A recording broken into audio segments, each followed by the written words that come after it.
Naiz irratian, bigarren kafea.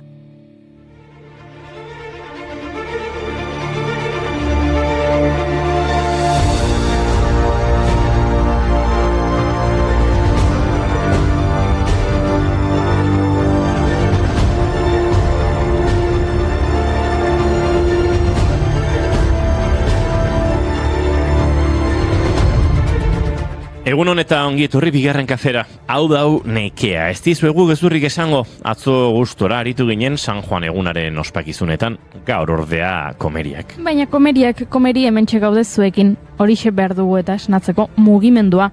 Anthony Bourdainek hala zioen. Zerbait defendatzen badut hori mugimendua da. Albezain urrun, albezain beste.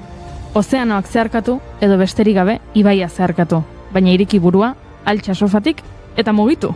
Eta hori egingo dugu guk, bigarren kafe hartuta Bourdainen amenez.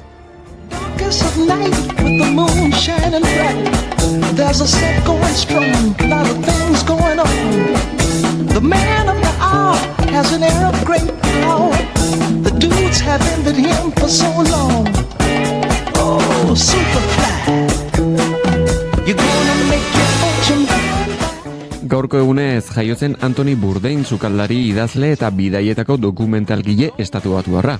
Bourdain 1978an graduatu zen Culinary Institute of American. Sukalde profesional askotan lan egin zuen besteak beste Manhattango Brasserie Les Hayesen chef exekutiko gisa.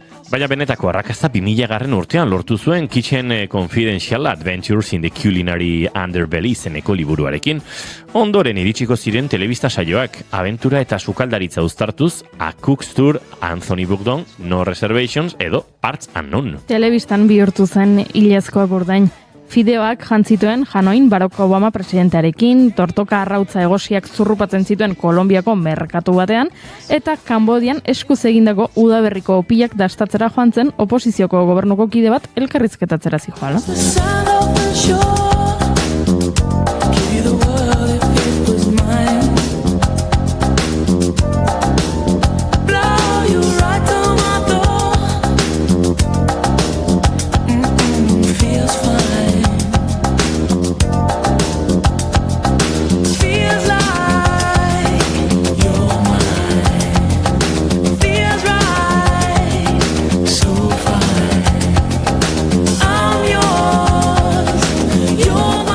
Sukaldari ospetsuekin kritikoa zen arren askotan txalotu zituen miresten zituen sukaldariak Ferran Adrià, Jose Andrés eta nola ez, Juan Mari Arzak. Tamalez, 2018ko ekainean bere buruaz beste egin zuen Anthony Bourdainek Frantzian, Parts Unknown telebista saioaren programa grabatzen ari zela.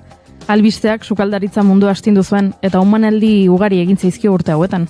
Tartean 2018an Donostiako gastronomika jardunaldietan sukaldaritza kazetaritza onenaren saria eman zioten hilo ostean. Eta begira nolakoak diren gauzak edizio hartan Juan Mari Arzak izan zen omendua. Gaur berriz, etxera bakarrik, itzuli naiz, ta ez dakit, kolasaren helburua, zer egin, nik zugatik eskua, behin da berriz, sutan jarriko nuke, baina demorak dio. Bourdainek asko bidaiatu zuen eta beraz horixe egingo dugu guk. Keniara bagoaz, ondo? Ondo. Bai. Gaurko egunez jaio zen Paula Kahumbu, Nairobin, Keniar kontserbazionista eta biologoa da. Batez ere elefanteak babesten egindako lanagatik ezagun egin dena. Babira, nik Eskoziara eramango zaituztet. John Boyd Orr, 1971ko ekainaren 25ean hil zen. Eskoziar irakasle, sendagile, biologo, fisiologo, politikari, negozio gizon eta baserritarra izan zen. 1949ko bakearen Nobel saria irabazi zuen nutrizioari buruzko ikerketa zientifikoagatik eta FAOk lehen zuzendari nagusik gisa egindako lanagatik. Ikerlari gehiagorekin jarraitzeko nik estatu batuetara eramango zaituztet. Annie G. Isley 2011ko ekainaren 25ean zendu zelako. Informatikari teorikoa, matematikaria eta suziri zientzialaria izan zen. NASAren Lewis ikerketa zentroan egin zuen lan, eta horrez gain, NASAn lan egin zuen lehendabiziko afroamerikarra ere izan zen. Haren omenez, 2021ko otsaiaren batean, nazioarteko astronomia elkarteak izli izena eman zion ilargiko krater bati. Esaiozu euriari berriz ez jausteko, esan bakardadeari gaur ez etortzeko, na na na na na. Tira bai, ilargia aipatu dugunez unibertsoarekin jarraituko dugu. 1635ko ekainaren 25ean, gaurko egunez, lurra eguzkiaren inguruan mugitzen zela zioen teoriari uko egitera behartu zuten Galileo Galilei Eliza Katolikoak. Erromako inkisizioa atzetik izan zuen urteetan matematikari, fisikari eta astronomo italiarronek. Elkarrezketak liburua debekatu zioten eta preso egon zen horregatik. 79 urterekin lurra eguzkiaren inguruan mugitzen zela esan zuen, eta eztabaida iturri da ea han bertan esan ote zuen Epur si mueve famatua, tortura mehatxua gainean. Esaldia esan izan edo ez, teoria Kopernikarra nahikoa ezarria zegoen ordurako eta Galileoren ingurutik ahozko tradiziora bidea egin zuen epaiketaren osteko urteetan. Baita Galileo irudikatzen zuen 1640 inguruko margolan batera ere. Aspalditik gatoz, urrunera goaz. Aspalditik gatoz, baina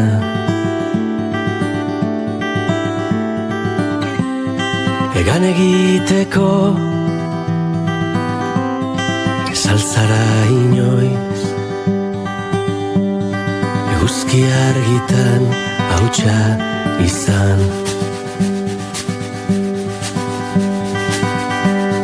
Hurbilegi gaude gezurretarako, hurbilegi gaude, baina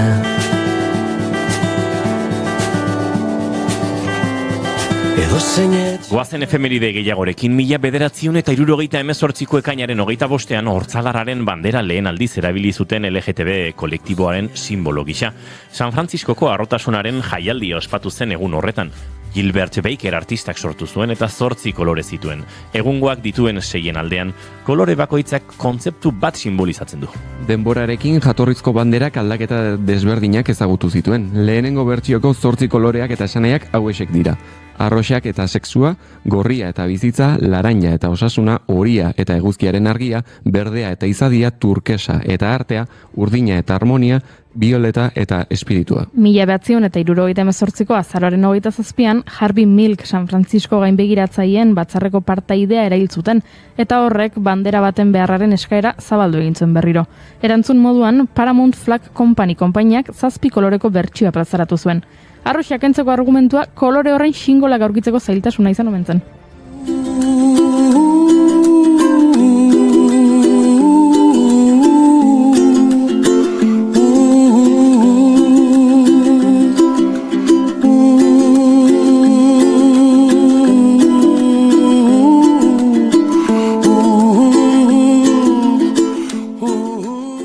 Tira eta ekainaren 25 izan da ezin aipatu gabe utzi 1937ko ekainaren 25ean Esteban Urkiaga Basaraz, lauaxi eta idazlea, poeta, kazetaria eta politikaria abertzalea fusilatu zutela frankistek. Euskal Pizkundearen idazle garrantzitsuenetako bat zen. Euskal Armadako prentsa arduradun gisa La Petite Gironde egunkariko kazetari bati Gernikako bombardaketaren ondorioak erakustera zijoala atxilotu zuten. Euskadiko gobernua beste preso batekin trukea egiten saiatu zen arren fusilatu egin zuten Gasteizko hilerriko hormaren aurka. Gaurko saioan Jon Kortazarrekin lauaxetaren bizitza eta eragina aztertuko ditugu. Literaturaren ariari jarraituz, Josu Zabaleta itzultzailea elkarrezketatuko dugu, berak itzuli zuen Anne Franken egunkaria, gaurko egunez argitaratu zena Herbereetan. Dogunaren gauzeza kanteak ardaua dontzixak kanteak tamatxasun baten pozak.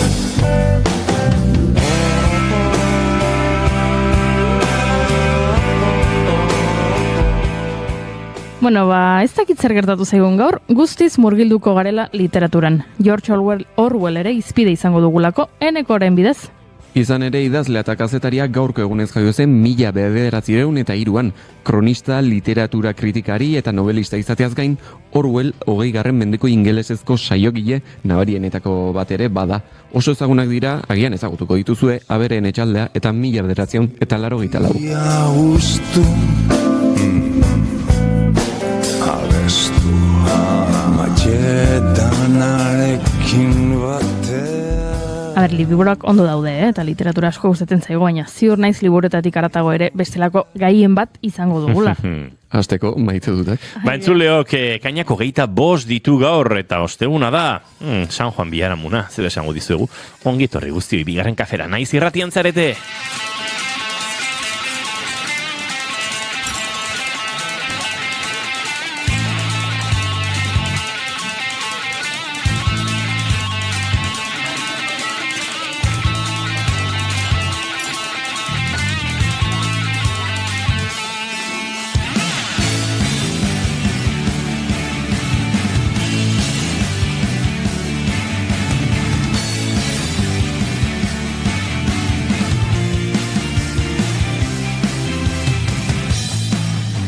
Ziazu esan, Xabi Arrietak hautsi duela koreografiaren azken pausoa, bere kaskoak ezker eskubi ondo jartzeko.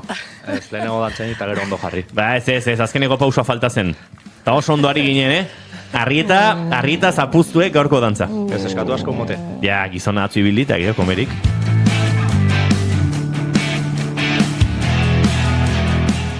Ba, entzuleok, aurkeztu beharko dizkizu egula gaurko bidelagunak, zuekin Eneko Iturbe Otamendi egunon. Egunon. Xabi Arrieta González egunon. Egunon bai. Noa Gaztaina Goiarbide egunon. Egunon. Eta Goiuri Ezeizarandi egunon. Egunon. Izketan ari zeizuena, Iñigo Asensio Elurbide bagoaz gu gure biharamunarekin aurrera, bostak elkartu eta horrengo bi orduetan zuekin kafe hartzeko asmotan.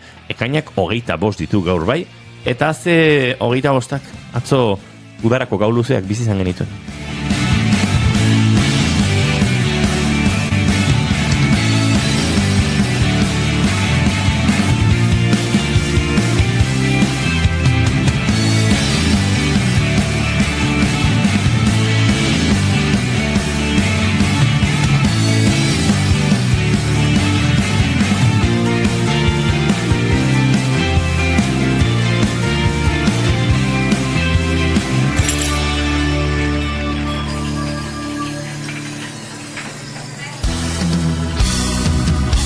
Eskutik kilometroak egin, herriaren begietan ospatzerik ikusi, gose ditenen izenean Vatikanoa erortzen ikusi. Da zure eskutik debekaturiko egin, tiroka dabiltzan aurrak jolasetan ikusi, preso ditenen izenean arresiak zutan ikusi.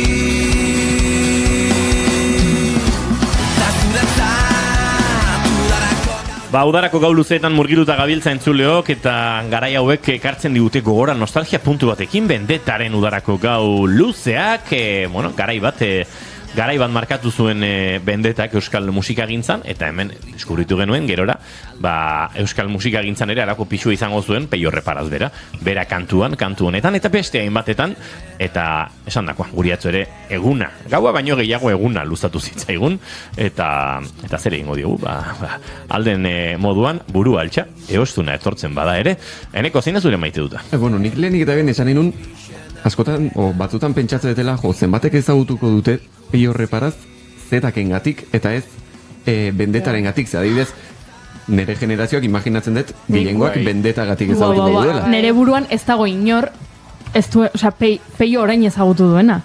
Nere buruan ezinezkoa da, nere buruan mundu guztiak daki Bendetatik datorla eta egia da. Baina, egia da, karo, zuk imaginatu, nik lehenguzu badukat 7 urte gazteagoa, eta 7 eta 8 urte gazteagoak, eta karo, imaginatzen dut, ez diet behin ere galdetu, baina, beraiek adibidez, Peio Reparaz ezagutuko dute zetakengatik. Bai. Nahi hain gertatzen zaitena da, koste egiten zaidala, imaginatzea Peio Reparaz Bendetan, hau da, naiz goatzen, nola zan. Baina, izateuka, oen dela urte asko, Tolosako San Juanetan egon ziara Bendet bai izta, goatzen naiz kontzertu hori, eta, hoi imaginatzea nik ustatu zai Peio bat. Karo, Bendetan, noiz utzizun? Bendetak... 2019 ez dakit, igual asmatzen Bai. nahi naiz, Bai. Begiratu bakarrik dezakegu. esan atera COVID eta gero. Esango non, gaina Tolosako San Juanetan hor zaudela, ja, azkenetariko 2018ko martxoan taldearen agurra iragarri zuten. Eta Tolosan, Hainbat kontzertu programatu zituzten urte amaiera arte. Oida. eta hori zuten Tolosan kontzertua Plaza Berrian, eta gero Ibarra ere pasazian, kide bat Ibarrakoa zalako. Ja, hasi zarete... Bendetatez ari zarete barkatu duzkone naiz. Enrico Rubiños da Ibarrakoa bai. Ari zarete izketan Abizenaberekin. pertsona helduek bezala, Helduek bezala ari zarete, bai. Eta egin zuen kontzertua Ze urtea, Tolosan Plaza Berrian, eta bai. gero Ibarran ere aritu ziren agurra esaten, eta... Badakizu goiuri, joan den astean piragua plan egin genuenean, zu kade egin zenuen piragua plan hori egin genuenean, nahikoa, badakita horreko astean ere ja sartu nintzela zurekin, baina pixka gehiago, ez da nahiko izango. Sei. Nahi alkortak esan ziela, zuek konturatzen zarete, gazte gorputzetan bizi zareten, jende zaharra, senyoroak eta senyorak zaretela, ez? Baina hori zergatik. Zergatik, bai. Egongo zen, Gogoratzen naiz. etzen izango horrela bapatean... Bakitze ba. Zertzen? Konbidatu batzeon piragua planenik ez nuna ezagutzen. Bai. Orduan, Alku, bai. Ez, Mauro. Ez Mauro. Ah, Mauro. nik ez nuen ezagutzen, nire ez ikusi, orduan, ezakit, pertsonat ezagutzezunen supresatzu honek ekisa dinauka, ezakit. Eta ziur naiz Inigok ez zuela ondo aurkeztu Mauro. Inigorentzat zen ja taldeko Nik kidea. asumitzen un ezagutzen zenutela, zen Mauro da atzo. Datorren, joan den astean, piragua plan egin genuenean, zeuden guztietatik, bigarren kafeko parte hartzailerik zaharrena. Nola zarrena? Bigarren Mauro? kafera lehen iritsi zen, Mauro, Imanol, Noa, akaso Mai Gorostiagarekin pare-parean, hortxe. Ze oiana etzegoen, Mai Gorostiaga... Ez? Mai Gorostiaga ere ez? Gu ez, hoi seguru. Mai bigarren denboraldian hasi zen gurekin, ez? Zen lehenengo denboraldi hartan hasi bartzuen, baina pandemiak kontziliazioa etxea dena pixatan kasgora jarri zion, nik esango nuke Mai bigarren denboraldian. Lehen denboraldian, bigarren kaferen lehen denboraldian, Mai honetan Mauro eserita zegoen 10 urterekin. Bueno, argi da hona, nik inun ezagutzen, zuek, ez dakit Nik ezagutzen. entzun da Mauro izena. Gu hemen gaudenen, behintzat ez da etorri. Ez, Hemen gaudenetik gu. Ez. Bai. Orain, Zure piraguako laguna zen bagenekin, baina ez genekin, bueno, gauza da... Mauro da nire pandemiako laguna. Eske, tela dauka, asuntuak, Bai, Tela dauka, zerderaka dauka. Oie, gauza, nik suposatu nula bertsona horrek Maurok zeuzkala... inguru esan genuen. Bai. Ja, batxillergoko muga hoi Hoi da. guk minimotzat jotzen. Eta orduan ez zion, nahiak esan zion aurreko astean esan zion. Noski, zu bihar aste arteatzen, orduan aste azkenera. Noski, zu bihar eskolara joan bar dezutan iksanun, ze? Eta nik pentsatu, bueno, nahiak esango eskola, Klase. Deituko dio. Klasetara, eskolara, eta nik esan jo, zer raroa. Eta orduan erondon zuen esirita, eta esan nion, ez du Mauro nio, zuk zenbat urte dozko zute esatit, nire batxe lauen nao. Eta esan, ze? Talban hasi zen gure konbertsazioa. Eta galdetu nun nik, ez nekin oso ondo, eta galdetu nun, baina de batxe lauen zenbat urte ukitzea. Eta orduan ja nahiak. Eta jatorri zen nahiaren zaska, Bai. eta guk arrazoi eman. Nik uste dut arrazoia zuela nahiak, Arrazoia, jarraitzen du edukitzen.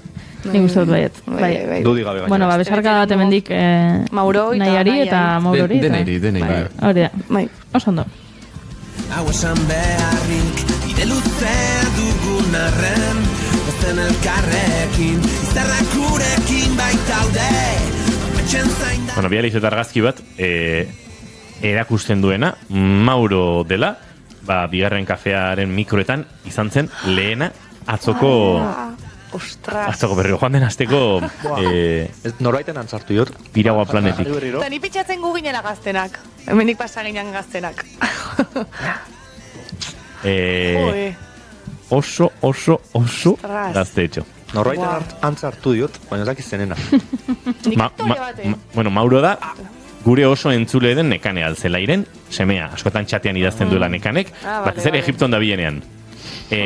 Musio bat emendik. Bai, eta baino ez dakit, bai, horrela izan zen. Beraz, maite dut enekoak esan du, ez azkenen? Bueno, Xabi. Mauro Xabi. Ez Xabi esateko. Barkatu, Xabi? Eneko bota dut guk hitz egin dugu. Da, Xabi esateko, bai, maite dut. Nire txanda. Baina, zein zen enekoren maite duta? Ez du esan? Bete erdi gaite. Ez, aipatu dugu, entzuten ari ginelako bendetaren udarako gau luzeak, hortik joan gara, bendeta eta peio reparaz eta handik bueltaka, aber noiz agurtu zen bendeta eta tal, jazta. Ze estrategia gu Kontua da, gu hasi garela izketan, baina enekok ez zuela bere maite duta esan. Gaur ezin da gauza asko eskatu, Ja, egia da, komeriak, Leña al fuego, bendeta. Ba, Baila. No hago aquí. Bendeta kriston pila gustatzen zaine. Ja, zuen, eske bendetak harrapatu zuen momentu bat, zuek 16 urte zenituztenean, arrakasta... Ni gaina San Juanetako kontzertu hori daukat burun, recuerdo son aukate. Kontzertu hori izan zen. Baina neko orduan zure maite duta mesedez. Ba, hau esan inberdet baita, baina bendetak bilaunan jozunen, etzan hain polita izan, bueno, entzuleak izota gotatzen hasi ziren, hori ere, bueno, gertatu zen. Hori ere gogoratu behar da, bueno. Ez? Zue. Maite duta, maite duta. Kontua da, atzo, enekok parranda egin zuela, eta orduan, bere neuronak ari dira pixka bat sufritzen. Pasatxan da, Xabi, zure maite duta, hau da tipoa. Nik maite dut urtero beti berdina pasatzen dela eta urtero aserretzen naizela. Ui? Eskopeterotan? Bai. Nik hemen proposame bat nahi dut udaletxera. 3etatik 4 eta 5 eskopeteroak larramenditik kanpo. Siesta ordua da? Baina txaron, zu... Ni ez naiz ateratzen. Zu ez zara kompainia, ez zara ateratzen... Nire plana izaten da urtero, goizean bizikleta, siesta, eta gerokoak. Baina eta siesta ozopatu egiten dizute tiroek. Beti etortzen dira batzuk, bum, egitera. Bueno, Pilera batean edo... Eta atzo berdina gertatu zaizun. Urtero. Oso ondo. Ziur naiz datorren urteko aurreikuspenetan kontuan izango dutela Xabi Arrietaren siesta urte. Bai. Ni azalduko nahi eskopetakin. Bordon ez da maite dut eza da. Hori da. Bai. Baina, bueno, maite dut urtero berdina pasatzea talare aserretu. Tradizioa. Baki pasako dala, baino. Hortxe usten dut. Noa dago libin, abestionekin. Bai. Gaur energiakin nago, Parrandari esen aitortu behar dizuet, kanto eskapatu gintzai dela. Nola eskapatu. Bai. Autu zenuela jarriko. Enukela jarriko. Ba jarri beste bat. Bueno, ja entzuten ari gara. Ta noa gozatzen ari da. Niri kantoa ez zait bat ere gustatzen, aitortu behar dizuet. Baina punto maite dut ez punturaino. Baina ja jarri dut, jende opozik dago, zoriontxo dago. San Juana bukatu ja energia pixka behar deu. San Juana bukatu. Kontu zora indi. Gaurko egun arizuko pixka aterako diogu. Bueno, no, azien zure maite duta. Oaingo zaukiten maite dut errexena. Dala, kainako geitalau. Atzeko guna, asko disfrutatu nun. Nik esan marraukat ez naizela betidanik ateratzen eskopeterotan nire konpainiakin 3 urte edola ingo ditu, edo 4 ezakit, baina super gustora ateratzen naiz, nireko harriako gatetzera 3 konpainia desberdinetan, eta polita iruditzen zait nola noiz behinka plazetan eta elkartzegean konpainia desberdinak, eta egun askotan kodrago ditzaite dugu, igual dala urteko egun politena askorentzat, barkatu Xabi, igual ez dutzat ez. Baina guk pilo egia da, barkatu inigo, baina egia da, egualdiak ez dula asko laguntzen.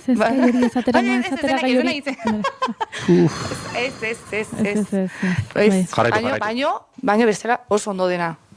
Super egun koloretxo iruditzen zait, eta asko maite dut egia esan, maite dut Tolosa, maite dut konpainia ezberdinak ikustea, eta maite dut elkainako gitarra, asko. Bai. Originalak, gaurko maite dutak, Eneko geztu ekarri, Xabitanoa geldu diote atzokoari. Bueno, batek alde txarra, beste alde ona. Oain alde neutroa. Maiko juri. Begira, ni nator esatera, faltan botatzen dudala gauza bat, efemeridietan begira aritu naiz. Ze esan dut, askotan gertatzen zait, agian guk astelenetik ostiralera egiten dugu irratsaioa, eta bapatean, larun batean bada efemeride potoloren bat, eta haian ostiralean ez dugu aipatu, ze hurrengo egunekoa da, eta gero astelenean jada ez dugu aipatzen, ze asteburukoa. Eta orduan, nik tarteka begiratzen ditut, hurrengo egunetan datozenak eta topatu dut, kainaren 27an, hau da, larun batean, egingo direla 32 urte, Negu Gorriak taldeak kontzertu sorpresa bat eman zuela, Gipuzkoako epaitegiaren aurrean, kamioi batean. Ni ez ninduen hola harrapatu negu gorriaken, zaletasunak, edo ez dut asko kontsumitu, ez dut asko entzun, baina hala ere, efemerido hori irakurtzen aritu naiz, eta pentsatu dut, zenbat gustatuko litzaidaken niri kontzertu sorpresa bat, bapatean horrela.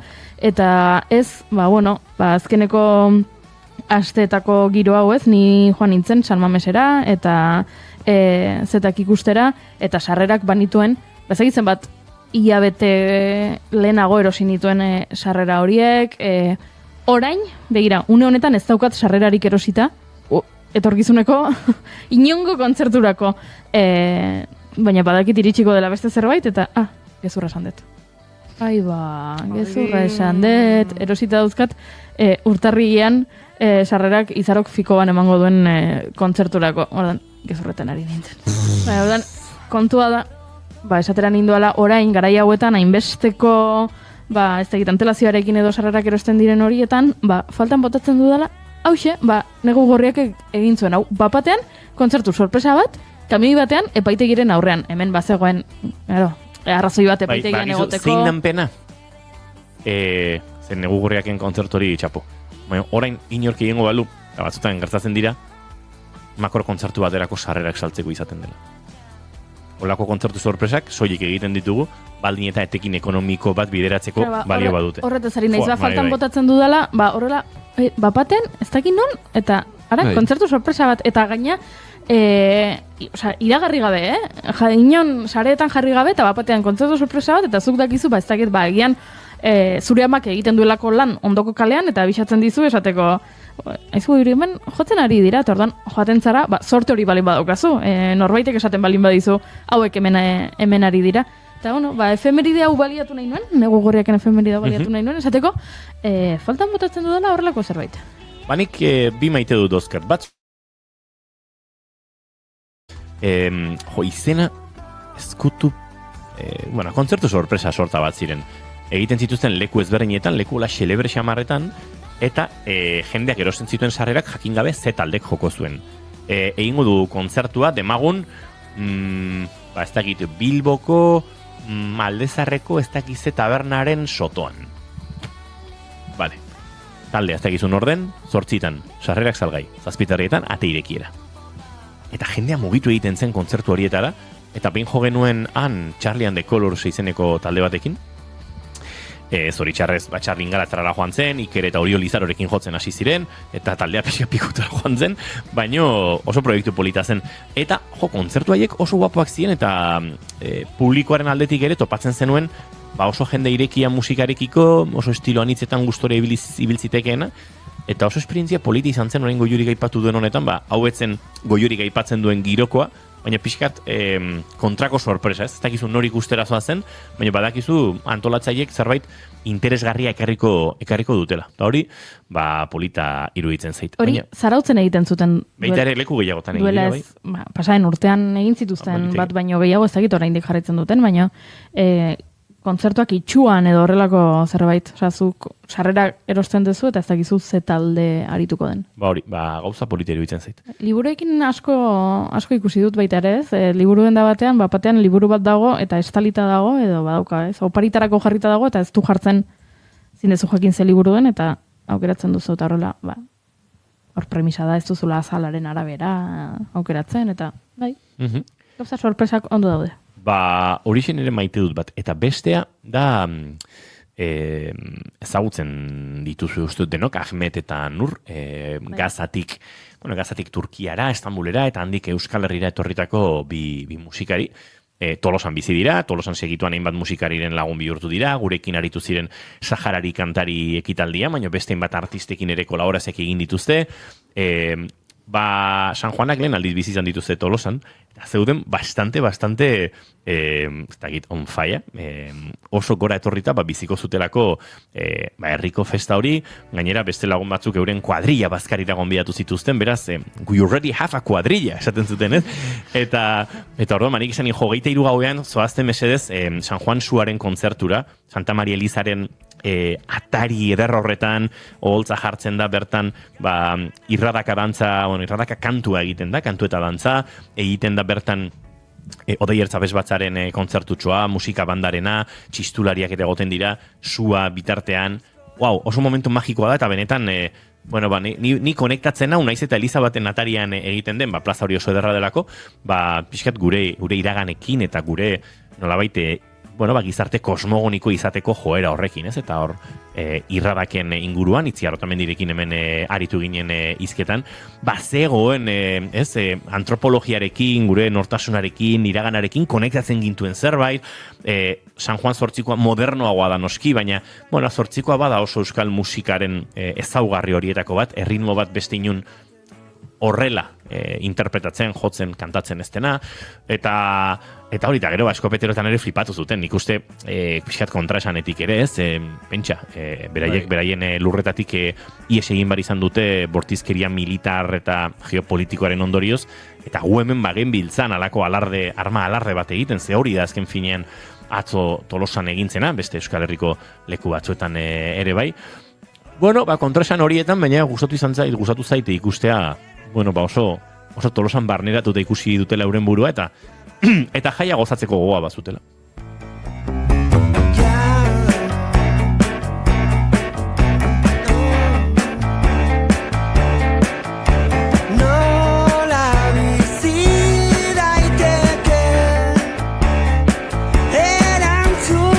Eneko, ez dizu utziko kontatzen zure maite duta. Zer diuze, venga, bozka ingo dugu. Xabi, Noa, Goiuri eta ni.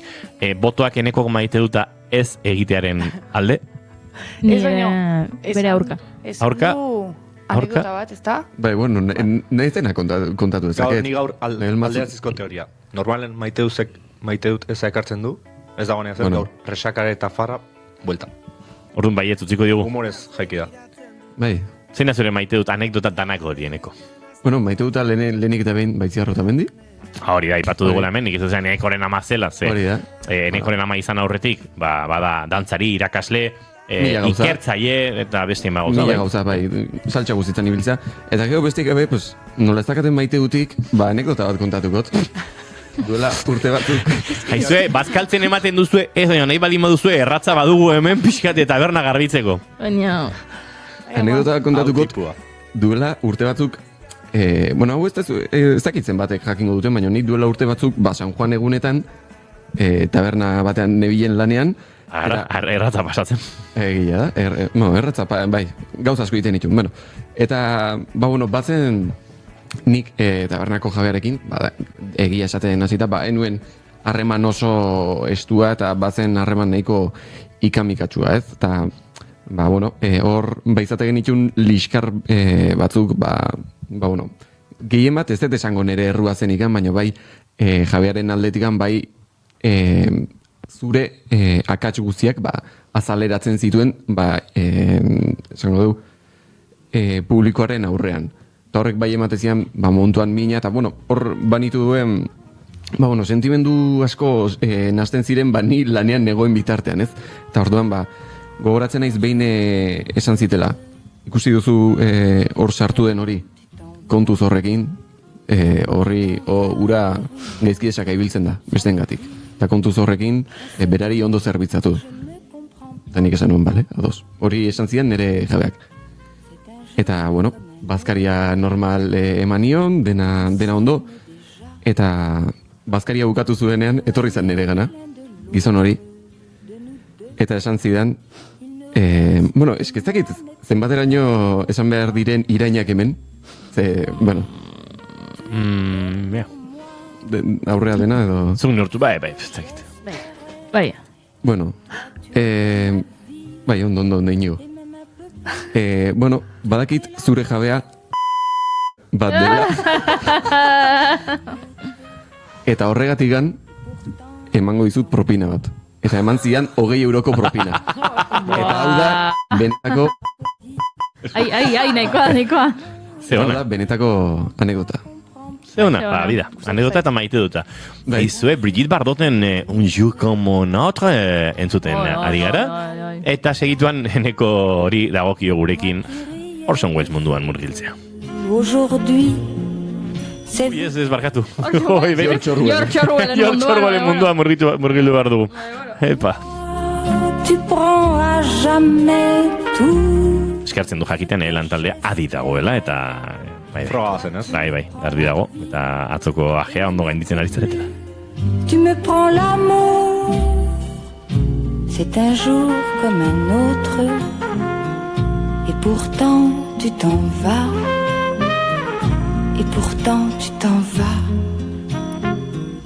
et pourtant tu t'en vas.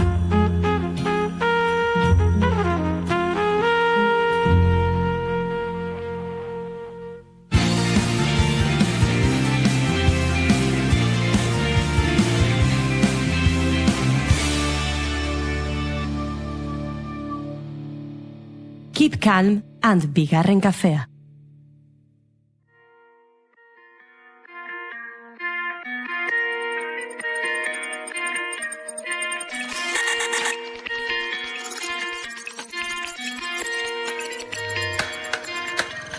Je croise mon reflet dans les vitrines, lui aussi me regarde. Entzuleo, gaurko saioa abiatzeko Eneko Iturbek eskuartean dauka hartuta George Orwellen 1984 liburu, lan, nolabait belaunaldiak eta pentsalariak eta hainbat mugimendu inspiratu dituen lana, hain zuzen ere gaur ekainaren 25 lotzen gaituelako Eneko George Orwellekin eta aitzaki ere baliatu dugu haren inguruan aritzeko. Hori da gaur ekainaren 25 George Orwellen jaiotze eguna da. Gaurko egunez jaiotzen 1903an, eta 1984 bada bere lanik ezagunena, ez dakit ezagunena izango den, hor bada ere baita aberen etxaldea, bi horien artean ezagunena ez baldin bada ezagunenetakoa hori seguru, eta zergatik 1984, lehenik eta behin 1984 da 1949an idatzitako, berrogeita zortzien, markatu idatzitakoa, berrogeita bederatzean argitaratutakoa, eleberri bat delako. Eta, bertan kontatzen da mundu distopiko bat, hiru herrialdetan banatzen den mundu bat, Ozeania, Eurasia eta Ekialdeko Asia, eta mundu horretan, hiru herrialde horiek, agintzen duten herrialde horretan, bada mundu distopiko bat, kontrolean eta beste hainbat gauzetan oinarritzen dena, ez. Eta bada baita askok esaten dute, edo irakurri izan dutela askok, badela beldurrezko eleberri bat. Ez dakit zenbaterainokoa den beldurrezkoa, eta zenbateraino den bagian politikoa, ez, ze badu politika Orwellek zerbait baldin badu da politika, ze bera ere, izan zen militante bat, Espainiako gerra zibilan ere borrokatu zuen fasisten aurka, eta berak esaten zuen anarkista zela, baina nik uste dut, bai 1984an, eta bai aberen etxaldean bai ikusten da baduela Troskiren eragina ere bere pentsatzeko eran, eta bere ideologian orokorrean Troskik izan zuela eragin bat. Eta liburu honetan, eleberri honetan ere ikusten da, kasu honetan, Stalini eta autoritarismoari egiten zaion kritika batez, kontroletik eta beste hainbat esparrutatikan ikusten dena. Eta baita bitxia da gaur egun, agian ez dugu autoritarismo hori ikusten, ez da begibistakoa, baina bai daude hainbat alderdi, 2026an, 1984an ikusten genituen, hainbat gauza gaur egun ikus ditzakegunak. Liburuan ikus genituen. Hori da, liburuan ikus ditzakegun, hainbat gauza ez dira agian zehatzak, ez dira horrela gertatzen noski, baino bai ikusten da, baduela zer pentsatzeko, liburu honek ematen duela bintzat. Orwellen distopia etzen hain distopikoa, edo hori erakutsi digu historiak eta urteen garapenak, hainbat lanetan ere horren inguruan osnartu da, eta horrengo minutuetan Eneko Iturbe eta Mendiren eskutik murgilduko gara entzuleok Orwellen munduan, Orwellen imaginarioan eta lan hauek suposatu duten karga politiko zein historiko horretan.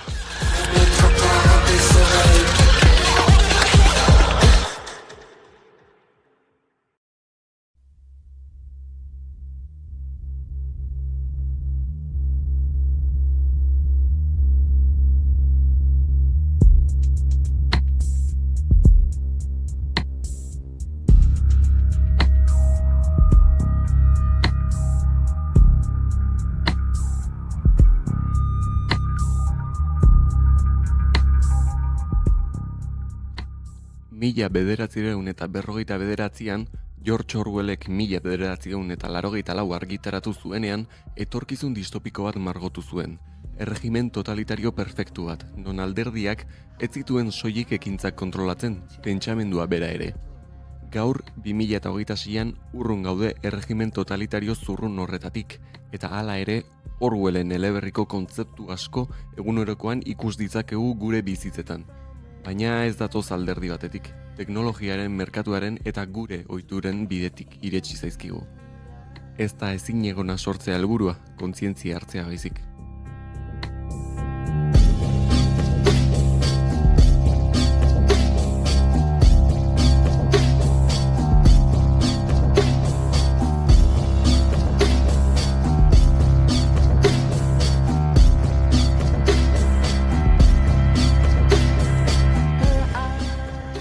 Lehena, pentsamendu bikoitza.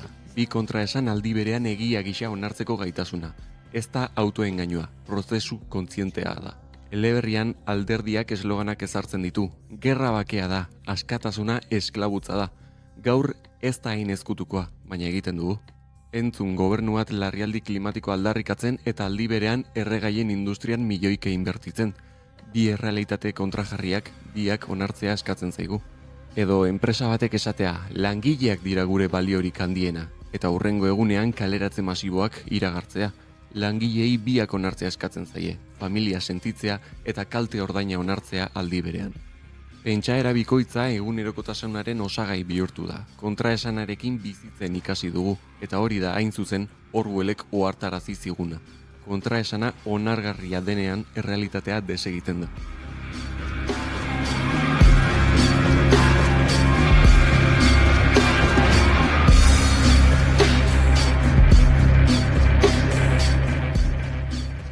Bigarrena, zalantzazko pentsamendua. Pentsamendu arriskutsu baten aurrean adimena modu automatikoan hutsik uzteko gaitasuna. Blokeo kognitiboa entrenamenduaren bidez barneratua. 4 palestinos de una familia fueron disparados en la cabeza por las fuerzas de seguridad israelíes este domingo en el pueblo de Tamun. Los 2 niños de 5 y 7 años fallecieron junto a sus padres. Telebistan gozete baten irudi gordina erakusten dute minutu erdian, eta jarraian publizitate blokera jauzi egiten dugu. Ikusleak ez du trantsizioa zalantzan jartzen, empatia automatikoki itzali egiten du.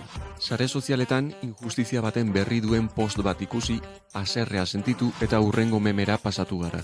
Haserrea ez da ekintza bihurtzen, hurrengo estimuluak ordezkatzen du. Gakoa da ez dela ezintasuna, borondatezko ekintza da. Pentsatzea saiestea erabakitzen dugu.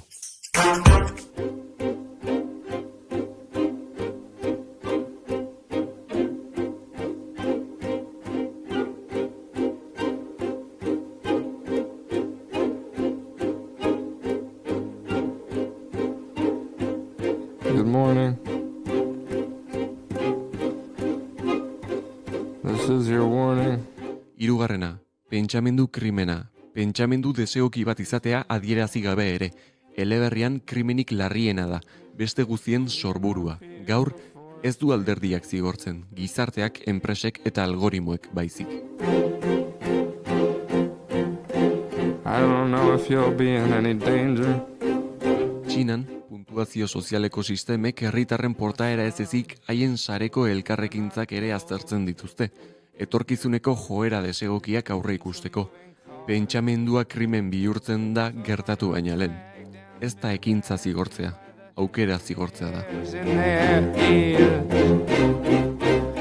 Some get away with it. Some get away with it for many years and are not punished. Some are. Laugarrena, aurpegi krimena. Aurpegiaren keinu batek pentsamendu okerra adieraztea. Eleberrian pantailek eta mikrofonoek etengabe kontrolatzen dituzte herritarrak. Gaur, kamerak eta softwarea. Hainbat herrialdeetan segurtasun kamarak aurpegi ezagutaz hornituta daude eta emozioak detektatzen dituzte. Manifestazio batean parte hartzea edo polizia baten aurrean keinu bat egitea zigor administratiboaren arrazoi izan daiteke. Eta salaketa zibikoa sare sozialetan. Herritarrek beste herritarren aurpegi krimenak salatzen dituzte. Ospakizun batean irribarrerik ez egitea, Dolu ofizialean barre egitea, aurpegia ez da pribatua. Keinurik txikiena ere epaitua da. Whose existence I cannot prove or disprove. Looking at everybody all the time, every single day. But you're gonna find it's not been looking at me in the same strange way that it's been looking at you. Bosgarrena, ahaztutako ahoa. Aurpegian automatikoki jartzen den babesa, lo zauden bitartean pentsamendu okerrak hitzez ateraz daitezen. Inkontzientea ere ez da segurua. Gaur autozentsura teknologikoa. Webkamaren gainean pegatina jartzen dugu. Hackerrek edo enpresek baimenik gabe graba ez gaitzaten. Norbere burua babesteko keinu txikia, baina zaintzan onaikoaren beldurra islatzen du. Ahaztutako aho garaikidea. Alexa, itzali. Laguntzaile virtualen mikrofonoa eskuz desaktibatzea etxeko elkarrizketak grabatu ez daitezen. Enpresek pribatutasuna errespetatzen dutela diote, baina erabiltzaileak ez dira fio. Lo gauden bitartean ez gaituzte kontrolatzen, baina esna gaudenean ere babestu egiten gara. Zaintza ez da kanpokoa, barneratua dugu. Alexa, piztu.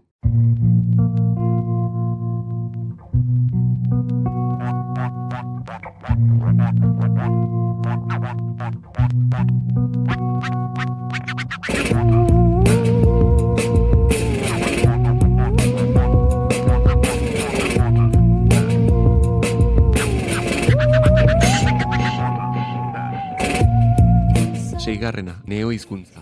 Ozeaniako hizkuntza ofiziala, alderdiak diseinatua pentsamenduaren esparrua murrizteko. Hiztegia murrizten da urtero. Gaur ez da alderdi bat, korporazioak eta algoritmoak dira.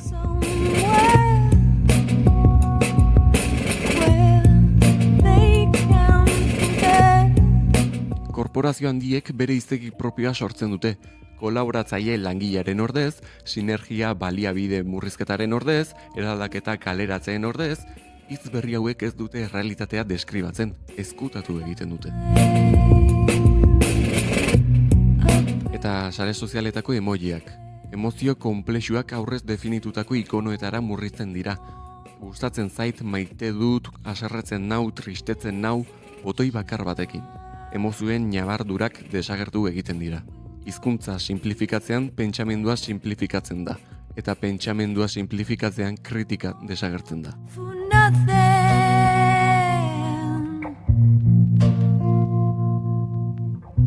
Did you really want?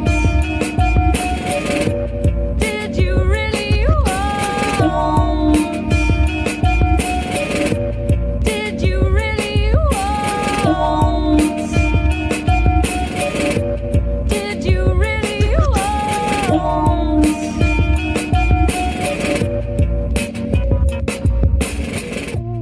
Zazpigarrena, neohizkuntzaren 3 hiztegiak.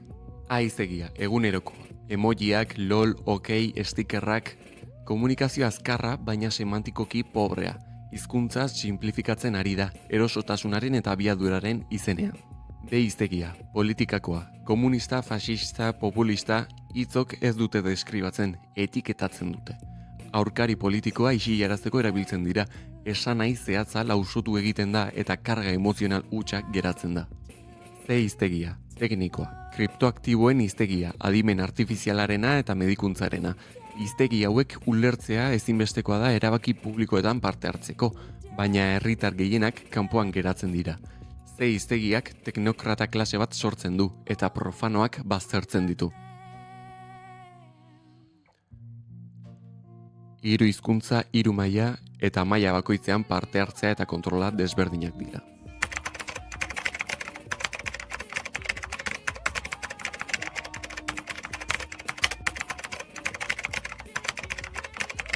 Zortzigarrena, hizkuntza zaharra, neohizkuntza ezarri aurreko ingelesa, gero eta debekatuagoa. Hizkuntza zaharraren desagerpenarekin iraganeko pentsamendu konplexua desagertzen da. Gaur ez da debekua, abandonua da. Munduan, 2 astean behin hizkuntza bat desagertzen da. Hizkuntza bakoitzarekin mundua ulertzeko modu bat, ezagutza bat, komunitate baten memoria. Hizkuntza zaharraren desagerpena ez da fikzioa, prozesu erreala da. Eta neologismo teknologikoen inbasioa. Hizkuntza arrunta ordezkatzen ari da termino berriez. Googleatu, whatsappeatu, like, streaming, ez dira hitz berriak soilik. Plataforma pribatuen markak eta kontzeptuak eguneroko hizkuntzan txertatzen ari dira. Hizkuntza zaharra ez da debekatua, zaharkitua da, eta zaharkituta geratzen dena ahaztua da.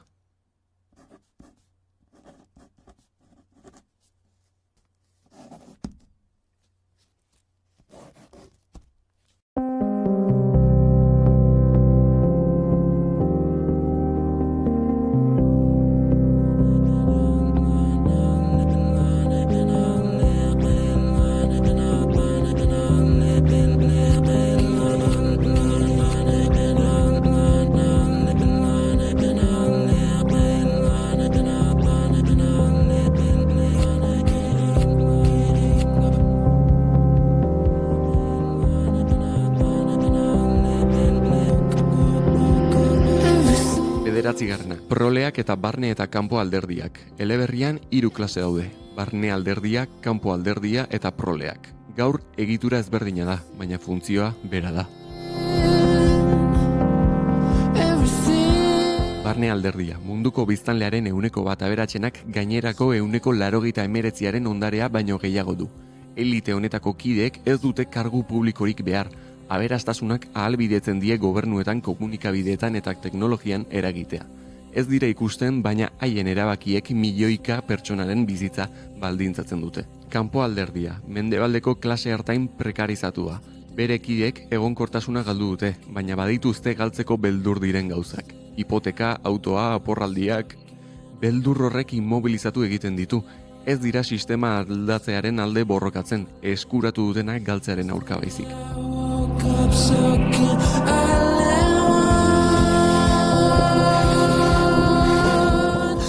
Eta proleak, ekonomia informaleko langileak, zerbitzuetakoak, zaintza lanak egiten dituzten etorkinak, gizartea sostengatzen dute, baina ikustezinak dira. Haien entretenimendua TikTok, Instagram Reels, bideojokoak eta loteria. Eduki amaigabea, kalitatez eskasa, baina oso entretenigarria.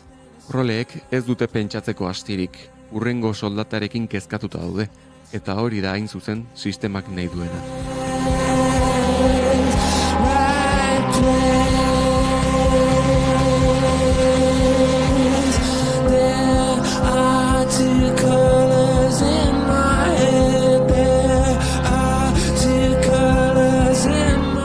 Amargarrena, minaren 101. gela.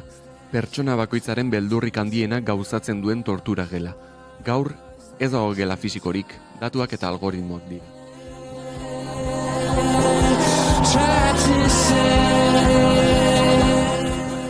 ...2014an Facebookek esperimentu emozional bat egin zuen, erabiltzaileen jarioen eduki positiboak eta negatiboak erakutsiz.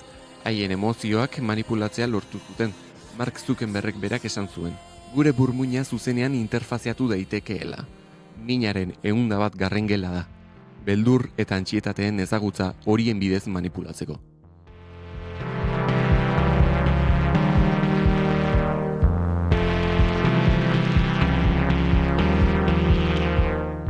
Ziberkriminalek datu intimoak lortzen dituzte eta argitaratzeko mehatxua egiten dute. Minaren 101. gela ez da gela fisiko bat, enkriptatutako fitxategi bat da. Biktimaren bizitza suntsitzeko ahalmena duena.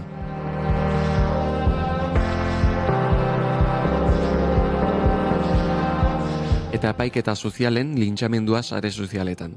Pertsona baten akats bat milioika ez ezagunek epaitzen dute. Heriotza mehatxuak, lanetik kaleratzeko eskaerak, beldurrik handiena gauzatzen da. Minaren 101. gela banatua da eta voluntarioa. Edonor har dezake torturatzailearen papera.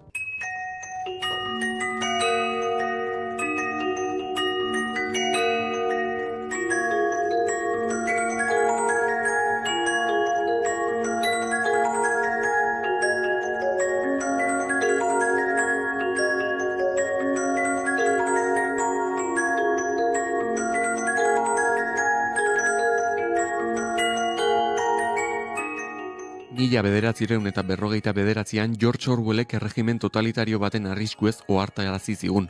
2026an erregimen hori ez da existitzen forma horretan, baina haren mekanismo asko egokituta eta finduta gure egunerokoan daude.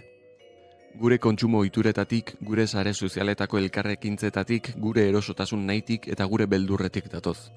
Orwellek ez zuen iragarri totalitarismoa, gizakiak boterearekin duen harremana iragarri zuen, eta harreman hori ez da desagertu, itxura aldatu eginda. Beraz, galdera ez da, noiz iritsiko da 1984. Galdera da, zer egiten ari gara egunero sistema hori mantentzeko.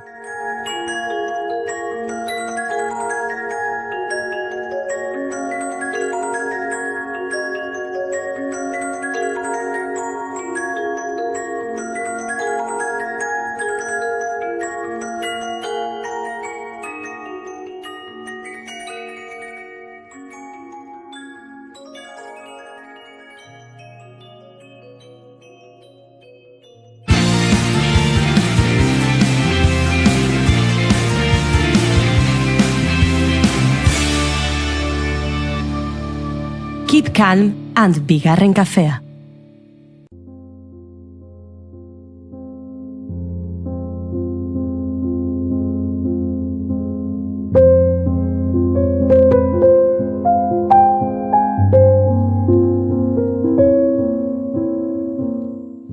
Historiako liburuetan, ikastolan, dokumentaletan edo filmetan, askotan entzuten dugu naziek Alemanian eta Europan izan zuten botereaz, juduen jazarpenaz edo holokaustoaz.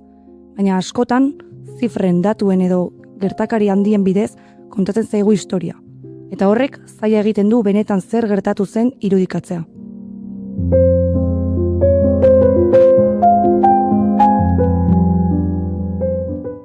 Gaur, hain zuzen ere, 79 urte betetzen dira Ana Franken egunkaria lehen aldiz argitaratu zenetik.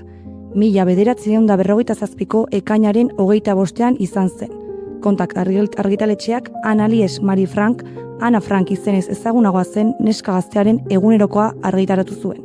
Ezkutuan igarotako urte haietan idatzitako orrialde haiek mundu osoko milioika irakurlengana iritsiko zirela nekez imaginatuko zuen. Izan ere, Ana Franken egunkaria ez da soilik Bigarren Mundu Gerraren testigantza bat. Historiaren barrura sartzeko leiho bat bada ere. Garai hartako beldurrak, ametsak eta eguneroko bizitza nerabe baten begietatik ezagutzeko aukera ematen duelako.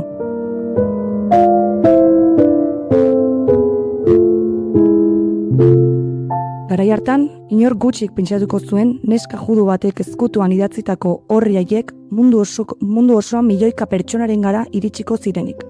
Ordutik, munduko hizkuntza askotara itzuli da, tartean euskarara ere.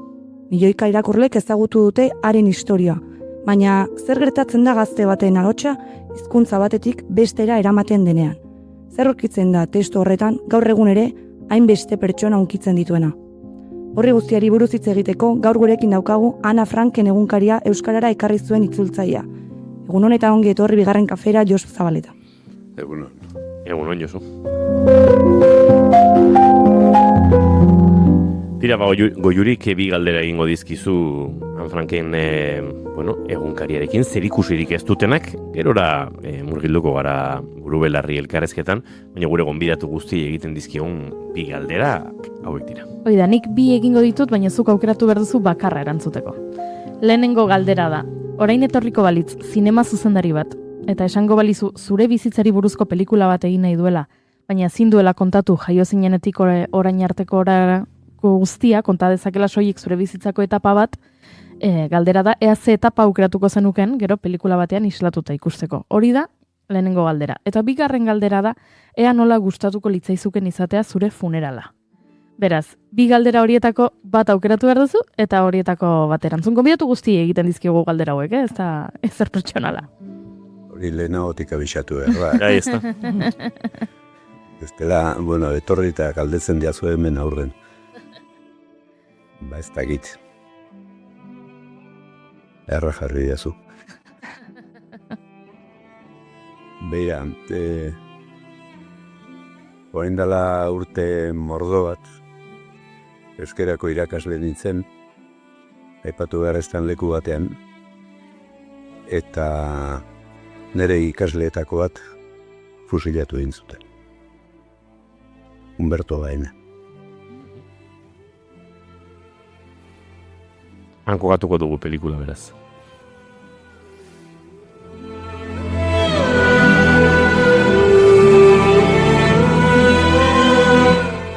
Tira, gure galderak erantzun da, noa zurea da txanda. Bai, Josu, hain elkarrezketakin pixka bat azteko, labur nik azalduet itzatutan, Ana Franken historia sareran, baina agian egongo dire entzule batzuk ez dakitena zertaz hitz egiten agire garen ez. Konta iguzuzuk pixka labur zure hitzetan, zer den historia hau, Ana Franken historia hau? Lehen da bizi beste gauzatxo bat. Ez da euskarara egiten dan lehenengo itzulpena. Lehenengo itzulpena egin zuten Rudolf de Reik, hizkuntzalaria, etorri zen euskara ikasteguntza, eta ormaiztegin aurkitu zuen neska gazte bat, arekin batera, neska gazte bat olain deitzen da Mari Carmen Garmendia, Eusko Jaurlaritzan konseliare eta izan dagoa. Horrekin egin zuen kapitulu bat behintzat itzuli eta argitaratu zuten Egan aldizkarian. Orduan, eta geroago niri eskatu zeaten itzulpen hori egiteko. Uste dut ereinek eskatu zeidala, ez dakit neu proposatuta edo beraien gandik etorri zen. Bueno, orduan, zertan datzan historia. Historia da, naziak Holandan sartu zirenean, 21.000 judu eskutatu egin ziren. Eskutatu ziren bazekitelako, eta hain zuzen Ana Franken familia ere Alemaniatik etorria zen. Izatez, gurasok eta alemana ziren. Orduan, horiek etorri ziren, eta bazeukaten olako fabrikatxo bat, eta fabrika hortan eskutatu ziren. Baldintza ziren, beko pisuan lantegia zegoen, lehenengo pisuan bazeuden ofizinak eta olako gauzak, eta bazegon baita ere etxetxo bat. Eta hor eskutatu zen familia hori eta beste batzuk. Langileetatik ofizinan lan egiten zutenak eta bazekiten, han eskutatuta zeudela, baina bestek ez.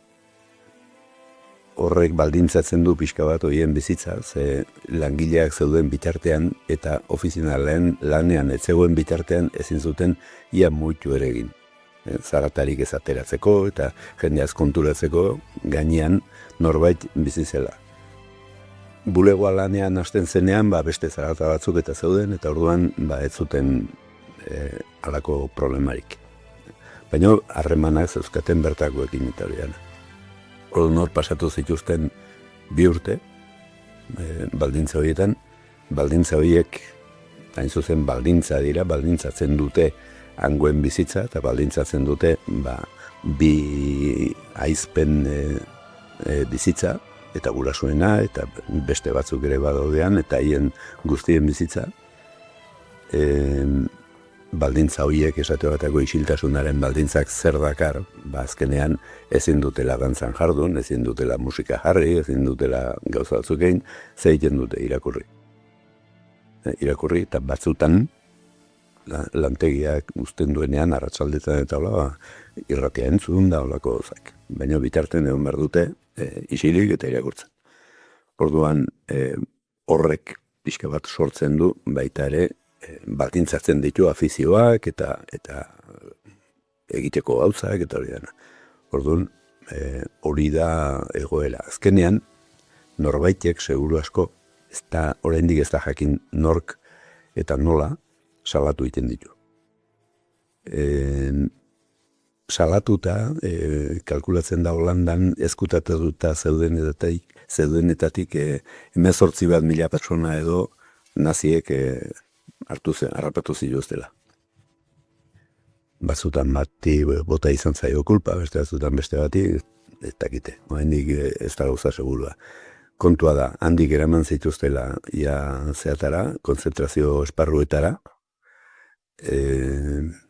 egon ziren bat baino gehiagotan, etorri izan gerra bukaera aldera, ia konzentrazio esparruak isten eta ari ziela, orduan eraman zituzten azkenengotako bat izan zen Bergen-Belsen, baldintzak garai hortako literatura, esate bateko Primo Levirenak, eta irakurtzen baldin badira ikusten da, batez ere gaixotasunak eta izan ziela, eta hauek hil ziren seguru asko tifusekin.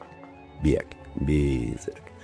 Orduan, bitartean idatzita zeuzkanak, detenitu zituztenean, sartu zan bat, ja, beraiekin egoten zena, sartu zan bat ikusi zitun paper guztiak eta zeudela lurrean bota eta horrela, bildu zitun, gorde zitun, gerra ondoren ia aita salbatu zen, aita azaldu zenean, ara, ez zion eman aitari. Eman zion aitari jakin zuenean Ana Frank eta bere aizpa hilda zeudela. Orduan eman zizkion. Eta aitak hori pixka bat begiratu, filtratu, gauza batzuk, zentsura pixka dein, eta gorde zuen, argitaratu zuen, eta hori da lehendabiziko argitalpena. Geroztik beste argitalpen batzuk egin dia falta ziren gauzak eta sartuz.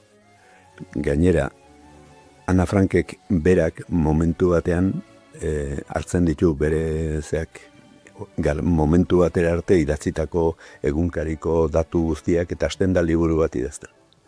Baina liburu bat idazten 15 urtekin. 16 betetzeko hortxe. Hasten da idazten.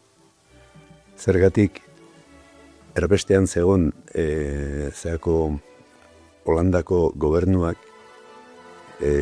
irratiz, Londresetik, esaten du, idazteko egunkariak eta horrela, eta hori dana gerra ondoren argitaratuko dela.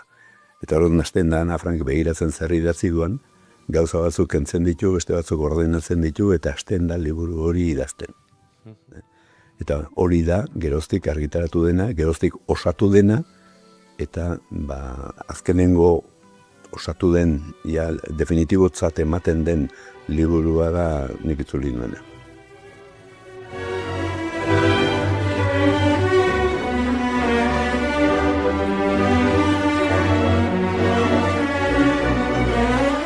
Bueno, Josuain, entzula ondo kokatu dugu historian. Gaurko eguna garrantzitsua da, izan ere, gaurko egunez, baina duela 79 urte, argitaratu zen liburu hauek, 1947ko kainaren 25 zen, hain zuzen, noski urte asko pasa dira, zuk zergatik uste duzu jarraitzen duela hainbesteko interesa pizten historia honek? Anekdota bat kontatuko dizut. Badago italiar bat, Roberto Dagnino du izena, txondituta utzi nuen duen behin telefonoz deitu zidan eta euskeraz. Baina euskeraz, ari izan hitz egiten Holandako literaturaz. Bere espezialidadea Holandako literatura italianoa izanik, eta momentu hontan Estrasburgoko unibertsitatean erakusten du Holandako literatura eta Berlingo unibertsitatean euskera. Pentsa nolako jendea daukagun munduan. Bueno, horrek galdera hori bera egiten zuen. Osea, Ana Frank da Holandar literaturaren adierazpen bat, ala da munduko literatura. Beste galdera batekin ere erantzun daiteke pixka pistak emateko. Biblia zer da? Hebraierazko literaturaren erakusgarri bat, edo aramierazkoa, ala munduko literaturaren. Ustetia dagoneko esan daiteke munduko literatura dela. Nik uste Ana Franken egoera hortan idatzi izanak, hain gazterik idatzi izanak, eta horre guztiak, ez kentzen dula zeako Holandako literaturatik, eta bihurtzen dula munduko literaturara. Eredua da. Eta nik uste dute eredua dela, ez bakarrik Ana Frank, bezik eta Ana Franken egoera. Zergatik egiten da, zer pentsatu asko ematen du. Zergatik egiten da idazle. Nola egiten da, edo zerk egiten du idazle, garai hortan. Eta gainera bere bizitza planteatzen du. Bere bizitzaren zenbait gauza, aitak lehenengo edizioan, lehenengo argitalpenean, kendu egiten ditu. Esate baterako, gurasoekin ditun eztabaidak. Borratu egiten ditu. Sexuari buruz esaten ditun zenbait gauza. 14-15 urtekin, hori kezka hori badu, eta orduan planteatzen ditu gauzak, gaina badu erdi mutil lagun bat, antxe bertan bizidana, eta arekikoak eta hori dana kontatzen ditu, eta orduan hori dana aitak kendu egiten du. Alegia, aitak edo garai hartako moralak. Aitak da garai hartako morala. Eta garai hartako bere klase sozialeko morala. Aitak bankeroa izan dakoa zen. Orduan, hori dana agertzen da horretan. Nik uste hori planteamendu edo arrazoiedanak universala diela eta balio dutela edozein lekutan. Nik uste dut horretik dela. Aipatu duzu ez, Ana Frankek testu idatzi dizuenean, egunkaria oso gaztea zen, izan ere 13 urterekin hasi zen idazten testua. Zer uste duzuzuk daukala Ana Franken testu honek gaur egungo irakurle berriak unkitzeko? Bere bizitza. Bere bizitza eta bere bizitza ez dala gauza lau bat irristan dijoana, besterik gabe, ez da arazoak ditun bat, denok arazoak dauzkagun bezala. Adin hortan eta baitan nerean ere. Orain arte ongea testuaren, hilburaren beraren indarra zitze egiten pixka bat, ez? Historia bera nahiko historia garrantzitsua eta importantea da. Baina zuk zeneukan beste zeregin garrantzitsuan noski, literaturan dena testu honi euskarazko ahotsa jartzea. Nola iritsi zaizun proposamena, egunkaria euskaratzeko proposamena zuri? Nik lehen da bizi beste gai bat sartu nahi nuke. Hor, nola egin zen idazle, Ana Frank. Batetik, seguru asko beste zer eginik ez zeukatelako, eta orduan hasten da, gutunak idazten, bere kitiari, baina badago beste gauza bat normalen aipatzen ez dena, eta badago beste liburu, beste testu mordo bat, Ana Frankek utzia, eta argitaratzen ez dena, ez da erraza argitaratzen. Alegia, momentu batean, aitak esaten dio, irakurtzen ditunean, gauzak irakurtzen ditunean eta liburuak irakurtzen ditunean, beretzat deigarri dien gauzak zergatik ez ditun apuntatzen eta horrela. Eta hasten da apuntatzen, beretzat deigarri dien. Nik uste dut hortik hasten dela idazlea. Zergatik horrek irakurketa aldatzen diolako eta idazteko velozidadeare aldatzen diolako. Ia ez du improvisatzen. Ia ari da gogoeta baten ondoren idazten. Bere komentariotxoak edo zerekin lotzen ditun, aurkitu ditun esaldi edo parrafoiek edo pasartioiek. Orduan, azkenean idazle batek egiten duena hori da. Idazle bat ez da hizketan ari den bat, liburu bat hizketan ari zaizu, baina liburu horren atzean dago asko pentsatuta idazten hitz egiten dizunen bat. Eta hori hortara bihurtzen hasten da Ana Frank. Nik uste dut hori irakaskuntzarako oso kontuan hartu beharko litzakela. Pixka bat, irakurtzen dezunean hasi apuntau eta komentatu. Orduan, nik uste dut hortik hasten dela. Eta beste partea zein zen? Zuri nola iritsi zitzaizun, Ana Franken egunkaria euskaratzeko proposamena. Ez naiz gogoratzen oso ondo. Ez dakite neuk proposatu nuen, ze garai hortania baneuzkan hori irakurtzeko moduko alaba eta semea, eta haientzat ia badira urte batzuk hain izela badaukat nik nire editoriala, oraindik ere, txupatxusak, etxerako liburuak, eta egiten ditut, ikusten dudana hau ez da argitaratuko, edo egiten du liburu bat, 8 ale, eta ematen diet. Gaur egun dagoen teknologiarekin hori egin leike.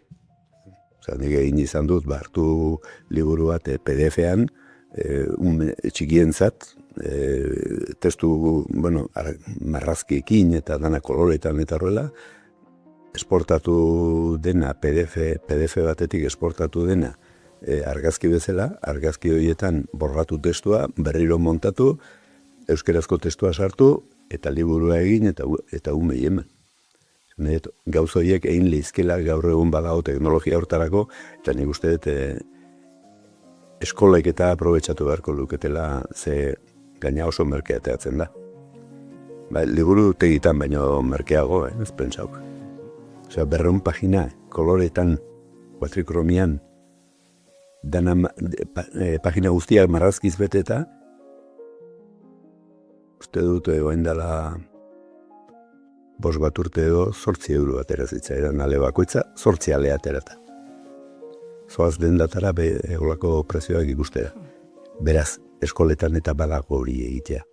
Personalizatzea, ontarako, nola egiten dugu, Tolosari buruzko liburutxo bat, gure umentzat. Hori egitea. Orduan, hola, ez dakit, hortarako egin nuan, edo ereinek eskatuta, naiz gogoratzen. Josu noskiz, itzultzairen lana ezinbestekoa ez, liburuak hainbat hizkuntzetara egokitzeko, eta zer esanik ez, hain garrantzitsuak diren, historia hauetan ez, Ana Frankena bezala, zer ardura sentitzen da hain ezaguna den liburu bat euskarara itzultzean? Hombre, beldur pixka bat eta guzti. Baina, kontua da, badaudela medioak hortarako nik esate bateko, hau ez dut itzuli holandesetik, nik ez dakit holandesez. Ez dakit. Orduan, itzuli nuen baneuzkan gaztelaniazkoa, frantsesezkoa eta inglesezkoa, bintzat.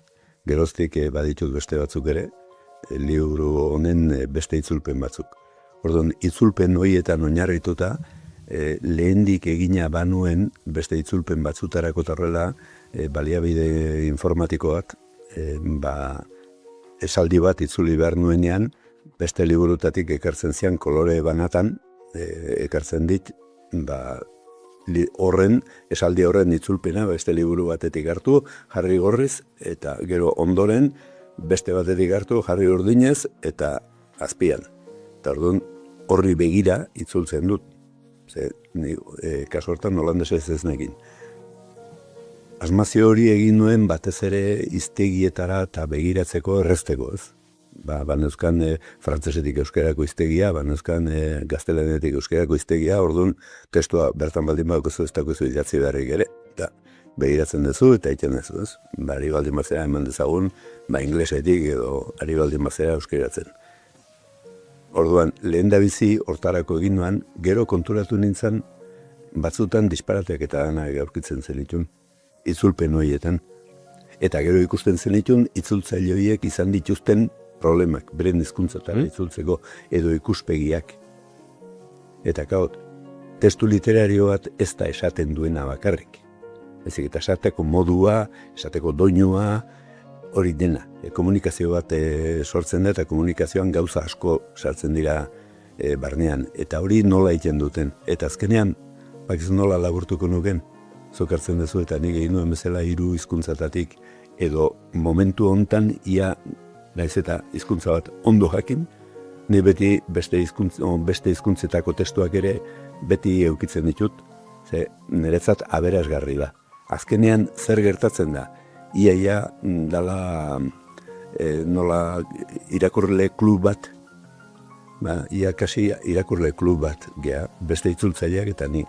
Ze beste itzultzaileak izan dituzten problemak eta bidanak agertzen dira, eta daude klub batean gaude, denak aizaizkit hitz egiten eta kontatzen ze problema izan dituzten. Eta hori edana kontuan hartuta itzultzen dut. Orduan, honekin antzeko gauza bat egin nuen. Ze ona. Dagoeneko amaira arauntzuaz, Laizer. Berezitasunetako bat da, liburorena ez direla historialari baten edo heldu baten hitzak, baizik eta aipatu bezala, neska honek Ana Frankek idazten hasi zenean 13 urte besterik ez zituen, eta 2 urte eraman zituen bera deitzezion atzeko etxe honetan idazten, ez? Zaila izan da nerabe baten, kasu honetan 13 urteko neska gazte baten, ahotsa euskaraz naturaltasunez eramatea? Ez pentsau. Ze neska oso gaztea zen, baina asko irakurria, eta ia idazle bihurtzen hasia, eta batez ere, ez dakit bereatik edo inguruak eskatzen ziolako edo oso garbia. Idazten oso garbia.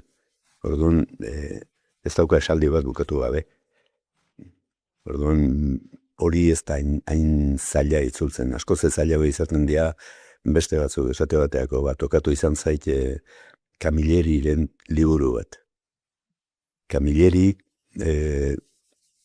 azten nintzen itzultzen, eta iztegietan eta behiratzen nuen, italierazko iztegietan eta gauza batzuk etzien agertzen.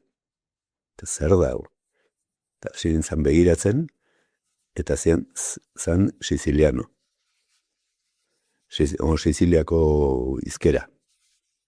Eta hasi nintzen begiratzen bere gauzak eta horrela, eta behin ikusi nuen YouTubeen, berekin egindako entrevista bat, eta han esaten zuen, berari gustatzen zaiola argitaratzea, berak idatzita bezala. Exacto. Eta ze gaina, Sicilianoa eta sartzen zuela, ze bestela bere aitek ez zuela parrerik egiten, eta bere gustatzen zitzaiola aita parreitea. Eta orduan, eta baina nola idazten zenuen, hasieran boligrafoz eta horrela eta lumaz, eta gero makinaz, baina beti egiten dezu akatzen bat, eta orduan nula borratu, eta berriro kopiatu, eta sekulako lana. Eta gero lagun batek ordenadore bat oparitu ziola, eta izu, horrekin ondo, horrekin ondo. Baina, ni idazten nahi naiz, eta derrepente nun hasten zaidan ordenadorea, beno, gorriz azpimarratze. Eta orduan konturatu nintzen, hau da Xuxen, italierazko Xuxen, jarri nuan, nire ordenadorean jarri nuan italierazko Xuxen, eta azpimarratzen zidana banekian, hau Sicilianoa da. Orduan, hori nola itzultzen dezu euskerara. Hasi nintzen begiratzen, eta azkenean 3 tesis doktorali irakurri nituen Kamilleriren itzulpenari buruz. Eta nola esate bateko Frantzin sartzen zituzten zeako Sicilianoz zenean Marseillako frantzesaren tokea. Inglesez bat olako lumpen izkera bat, baina euskera ze jarri behar nuen. Azpetikoa, edo bermeokoa, erderaz ez egon ezer. Erderazkoak ez dira enteratu. Hortaz, euskerazkoak ere ez nintzen atrebitu. Hori bere egiten, ez? Orduan, gazte baten idazkera, bai, badago, baina zearen Ana Franken kasuan batez ere da bere edukia eta adierazi behar dena argi. Eta berak nahiko argi adierazten du. Orduan hori. Oren bai, Josu, azkeneko galderara iritsi gara dagoeneko, beti izaten da, liburu bat irakurtzen dugunean, denok ikasten dugu zerbait bertatik. Zure kasuan adibidez, horrelako historia batekin, Ana Franken testua idazten, zu zer ikasi duzu urte hautan, guztietan? Batez ere, niri zer gogo eta egin eman dit, nola bihurtu zen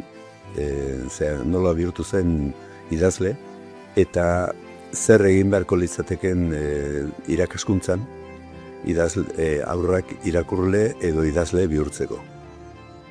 Gogoan daukate, orain dela gutxi ez da telebistan edo nuntzan, haizien galdetu zioten bati, eta psikologoa edo zertzen, ia nola egin ziteken, nola lortu ziteken umek idazle izatea, edo irakurle izatea.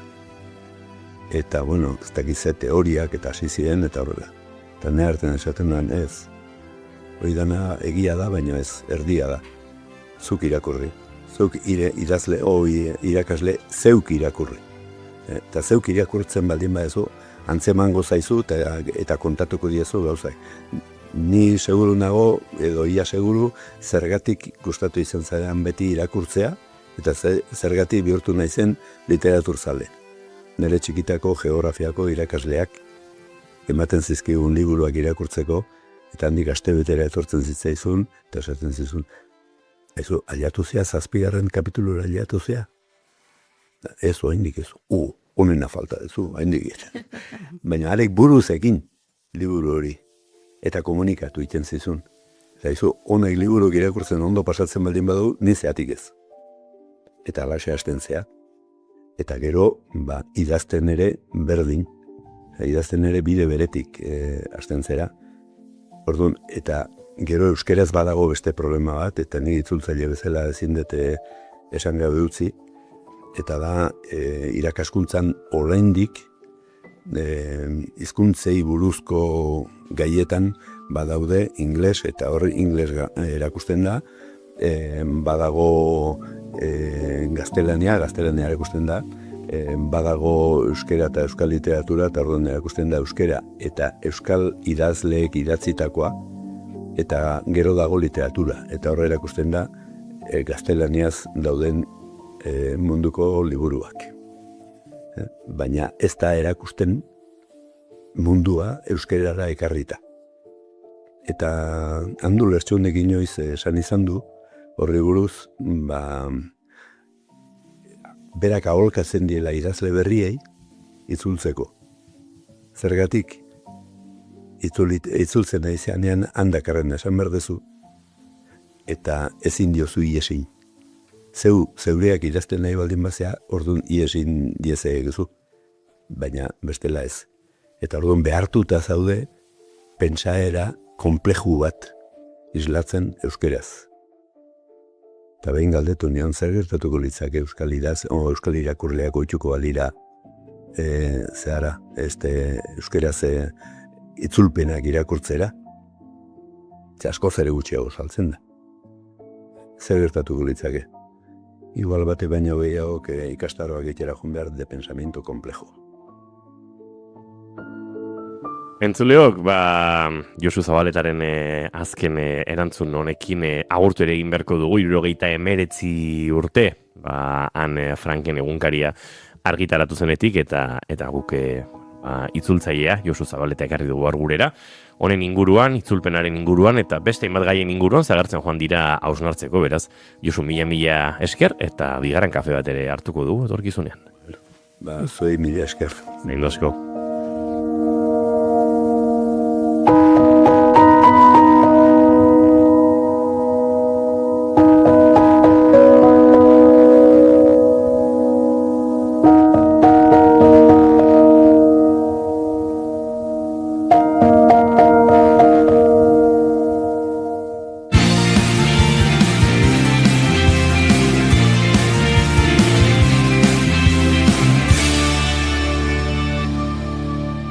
Bigarrenak ez direlako beti okerragoak, bigarren kafea.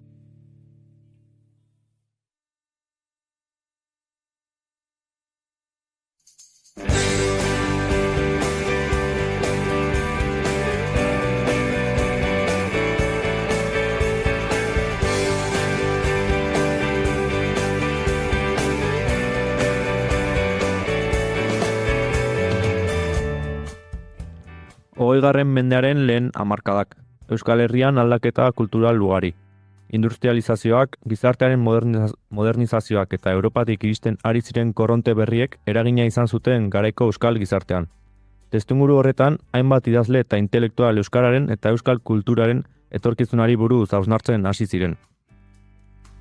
Gauzadanetan dakusat, barretak kanten priseak. Garai hartan sortu zen euskal literatura berritzeko helburua zuen idazle belaunaldi bat, eta horien artean figura nagusietako bat izan zen Esteban Urkiaga, Labaxeta izenez ezagunagoa. Poeta eta kazetaria izateaz gain, Labaxetak euskarazko literatura modernoa sortzeko apustua egin zuen. Bere lan nagusietan euskal kultura, nortasuna eta bere garaiko kezka jaso zituen. Euskarak literatura moderno bat egiteko gaitasuna zuela erakutsiz. Baina zerra. Gaur egun, ia mende bat geroago, bere obrek erreferentzia izaten jarraitzen dute euskal literaturan. Labaxetaren figura eta bere idatzien garrantzia hobeto ezagutzeko gaur gurekin Jon Kortazar dugu. Berak azalduko digu zergatik den Labaxeta hain garrantzitsua euskal literaturaren historian. Egunon eta ongi etorri bigarren kafera, Jon. Egunon, eskerrik asko deitzearen. Bigarren kafean gonbidatu guztiei bi galdera egiten dizkiogu, deitzen diegu bigarren kafeko galdera ofizialak, eta nik biak egingo ditut, Jon, baina bakarra aukeratu behar duzu erantzuteko. Beraz, lehenengo galdera da, orain etorriko balitz zinema zuzendari bat, eta esango balizu, zure bizitzari buruzko pelikula bat egin nahi duela, baina pelikulan ezin duela kontatu jaio zinenetik orain arteko guztia, soilik etapa bat konta dezakela. Galdera da, ea, Jon Kortazarrek ze etapa aukeratuko luken, pelikula batean islatuta ikusteko. Hori da, lehenengo galdera, eta bigarrena laburragoa da, ea nola gustatuko litzaizuken, edo behintzat nola irudikatzen duzun, zure funerala. Beraz, esan bezala, niek bi galderako ditut eta zuk aukeratu behar duzu, edo pelikularena, edo hiletarena. Bueno, izan gaitezen pixka bat optimista, eta behar bada bigarren hurbilago bat dugu ere, begira nik uste dut grabatu, dokumental bat ingo luke, ez luke olako thrillerrik ingo, inutik inora. Eta nik uste dut, tesia egin nuenetik eta Unibertsitateko irakasle izan nintzen aroa, izan nala behar bada nire arorik oparuena. Oso ondo, apuntatuta geratzen da. 85 garbi izan da, 85-tik, 2000 urtera, 15 urte. Badakigu ze girotan osatu eta izenburua ere 1985, 2000 hortxe izan liteke.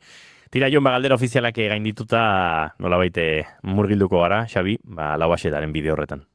Bai, hasteko Jon, nor izan zen Lauaxeta euskal literaturaren barruno? Ze leku dauka izan du gaur egun bere historia honek? Bai, bueno, aurkezpenean oso ondo aipatu duzu idazle moderno bat dara. Eta nik uste dut hori aipagarria dela. Ze behar bada novela, modernitatea beste giro, beste gai batzukin agertzen da. Baina lirikan eta poesian, Republika garaian, Lizardirekin eta Lauaxetarekin, euskal poesia modernitatean sartzen da. Egia da, modernitateak olatuka datozela, ez dago modernitate bakar bat, olatuak dira, bata besteren ondoren datozenak, eta orduan, hor guk badaukagu gure modernitatea, modernidadetsua gerra hurrian. Nervi hortan ikuste dut Lauaxetak alegin handi bat egiten dabela euskal poesia, Europako poesiarekin lotzeko, eta beraz modernizazio prozesu batetan abiatzeko poesia hori romantizismoarekin bukatu, bilatu literatura, poesia liriko bat, simbolista bat, berriro Europako mugimenduekin, batez ere simbolismoarekin eta modernismoarekin oso lotuta dagoena. Egia da, berazten dala idazten, jesuiten konbentuan dagoela, eta orduan bere ereduak askoz ere klasikoagoak direla, eta horrek ere badira. Baina ondoren bera saiatzen da poesia simbolista bat egiten. Beraz, modernizazioan egongo litzateke bere nik uste dut gairik nagusiena edo errantzirik nagusiena.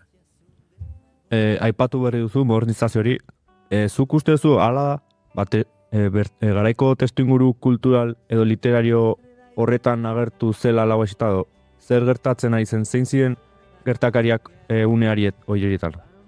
Bai, bueno, garbi dagoena da, pixka bat lehenago ez da, Primo de Riveraren diktadura jausten denean, Aitzolen bidetik eta Euskal Zaleak erakundea martxan jartzen denean, eurek bilatzen ari dira, eta hola, esaten dabe eusko pizkunde bat. Egoan pizkunde bat, edo izan zan, beste ikerlari batzuk esaten dabe 19. mendean azizala pizkunde hori, estatuak Espainiak nahi zuen uniformizazioarez, berdintasunaren kontrako pizkunde bat gertatu zela 1850 bueltan, baina literaturan, historian gertaliteke, literaturan esaten dugu, badagoela pizkunde bat, 20. mendearen hasieran, nazionalismoarekin lotuta dagoena, eta badago eusko pizkunde bat, eurek deitzen daben moduan, 1990 urtearen bueltan.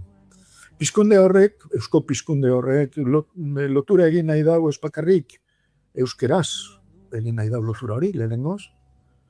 Bigarrenez, ez bakarrik landa munduarekin, helburua eta orain irakurleak dago hirietan. Irakurle horrek batzuk euskaldunak dira, beste batzuk nazionalistak izan arren, gazteleraz egiten dabe, baina helburua da euskal burgesia bat hurbiltzea literaturara eta euskal kulturara. Eta neurri hortan, modernizatzen da literatura, burgesiarekin lotura egiten duen momentu. Behin testuingurua kokauta eta orain gehiago bere pertsona edo idazle izaterako horretan sartuz, nolako prestakuntza edo eragin literarioak izan zituen Labaxetak, edo nondik sortu da bere estiloa? Badago erreferente bat, edo izan zuen erreferenterik? Bai, bueno, referente bat baino gehiago izan zituen. A ber, Labaxetak liburu 2 argitaratzen ditu, eta 3. bat argitaratzeko asmotan ibili izan bere bizitzako azken garaia. Lehendabizikoa bide barriak deitzen da, eta hor garbi dago bide barriak egin nahi dituela. Eta ganera esan egiten du itzaurrea. Bide barriak baderitzot ez da euskal literaturan aipatu ez diren gaiak agertzen direlako, beraz, bide barriak egin ditu. Baina egia da, liburu horren barruan badirela hainbat mugimendu desberdin. Labaxetak literatura ikasi zuen Aita Estefania ditutako jesuita batekin. Aita Estefania berandu sartu zen konbentuan, poeta zen gazteleraz, poeta Europako poesia ezagutzen zuen poeta bat zen. Egia da, ezagutzen duen, Europako poesia dela poesia kontserbatzaile bat. Horren bidez, adibidez, Labaxetarengan betirako, betiko geratuko da, etorkizunaren bila abiatzeko gogua, eternitatearen gogo hori, eta hori datorko Estefaniak gai hori erabiltzen zuten hainbat poema erabiltzen zituelako bere eskoletan. Adibidez, referentzi bat da Maragall. Orduan, Labaxetak daka Estefaniaren bidea alde batetik, gero literatura klasikoa, bai latina eta bai grekera ezagutzen omen zituen Labaxetak, literatura klasikoa, mende bukaerako literatura, eta gero Aitzolek deituko duen literatura intelektuala, garai hartan Frantziako mugimendu barruan. Eta hor Labaxeta mugitzen da lehendabiziko aro horkoan, behintzat 3 momentu horren, 3 bide horren artean. Tartean, liburu bat eta bestearen artean, Labaxeta saiatzen da literatura kasik neoklasiko berri bat egiten, palankari bat deitutako obra hortxe dago, eta arrats bera 2. liburuan ere badira 3 mugimendu behintzat nahiko garbiak. Alde batetik dagoeko mugimendu nahiko modernista bat, Manuel Machadoren bidetik doana, eta Juan Ramón Jiménezen bi espesaren bidetik ere bai, bide modernista bat. Badago Euskal Herriko hau literaturarekin oso lotuta dagoen poesia bat, eta bukatzeko, Lanarin bukatzeko, badago baita ere García Lorcaren neopopulismoaren, herrikoitasunaren eragin nahiko nabarmen bat. Baita ere politikarekin eta lotzen denean bere poesia. Kuriosoa da, berak argitaratu bare ikusten daren poema deitzen da Mairako deia, gorde zaigu berak makinaz jotako folio baketak. Baina, pixka bat lehenago, 75 argitaratu zuen topa baten ostean ditutako poema. Topa, edana, eta maila, ez? Bueno, ikusten da, bukaeran bazuela beste proiektu bat, nahiko koherentea aurrera eramateko. Hortxe dago pixka bat, Labaxetaren ignorakoa. Aurreratu diguzu, Labaxetak hainbat referente eta eragin izan zuela, denak Espainiar estatutik edo Europatik etorrita, baina Labaxetak berak euskara zidatzi zuen garai batean hizkuntza modernizatzeko prozesuan zegoenean. Ze garrantzi izan zuen horrek? Nolako aurrera pausua da euskaraz idazteak garai harietan? Bueno, Labaxetak egiten da dena, nik ez dut uste holan aurrerapen handirik dagoenik Labaxetaren estiloan eta euskerari begiratuz. Pentsatzen dut, eta garbi dago, Labaxetak lotura handia daukala Bilboko herri gaztediarekin, herri gaztedik ataratzen Eusko gaztediarekin, Eusko gaztedik ataratzen zuen aldizkari bat euskerea oso garbizale, edo, Labaseta baino garbizaleago batena, baino Labaseta ere garbizalea zen. Nik uste dut, planteatzen didazun galderaren harira, izan beharko genuke, nik uste dut arrazoi ekonomikoa gaitik. Aitzaldek ere bere liburak argitatzen zituen euskeraz eta gazteleraz. Eta Labosetak bere lehenengo liburu horrela argitaratzen du euskeraz, eta gazteleraz, hain zuzen ere euskera ezagutzen ez duten nazionalistak buruan izan da. Baina bigarren libruan, testua euskera utxean doa, eta gaztelera aparte jartzen du beste kuadernatxo txiki batetan, baina aparte doa. Esanaz eta adiraziz ganera, euskera dala bere hizkuntza nazionala, eta gaztelera dala bere hizkuntza arrotza. Idioma estrangero deitzen du, ez. Orduan, esentzu hortan, Labosetak bai egiten duela aurrera pausu bat, euskeraren argitapenaren autonomiaren alde. Hau da, izan nahi dut euskera gutxik argitaratzearen aleginaren. Bi liburuen horien artean, bat euskara eta gaztelaniaz argitaratzeko eta bestea euskaraz bakarrik, euskara bere hizkuntza, bere ama hizkuntza euskara izateaz gain, beste arrazoi nagusiren bat edo badago? Gaztelerazkoa argitaratzeko eta nik uste dut berriro, arrazoi ekonomiko bat, esan nahi dut, saldu behar dabe. Bai. Berriro burgesia, Bilboko burgesia, ez? Bere adiskidea Manu de la Sota, adibidez. Manu de la Sotari, Labosetak, Manu de la Sotaren antzerkiak itzultzen ditu euskerara. Hartu daigo, bere inguru giro hori. Jose Luis Irizarri, bere adiskide minaz, bazekiten euskerarik ez. Nola irakurtzen dabe, beraz, horren beste estimatzen daben aniskidea, gaztelaren bidez. Orduan, Labosetak egiten duena da, euskera ez dakite nazionalisten gara itzulpena eskainiz. Nik uste dut orduan harremanaren arrazoia garrantzitsua dela, bigarren ez berriro ekonomikua, berak ordaindu behar zuen liburua, nori saldu. Poesia jasoa ulertzen ez zuen norbaiti, barkatu baina eskolatu ez den norbaiti, arek ez zuen erosiko. Nork erosiko zuen liburu hori? Berriro Bilboko burgesak, nazionalismoaren inguruan ziren burgesak. Orduan, planteamentu hori da norentzat egiten dut liburu hau. Inguruko jente euskaldunarentzat, baina baita ere inguruan euskera jakin barik dudan jentearentzako. Nik uste dut horrela ulertu behar dela. Elizardik beste horren beste egiten du, hori xeren entzunpena bere bihotz begietan jarriz. Aitzolek Eusko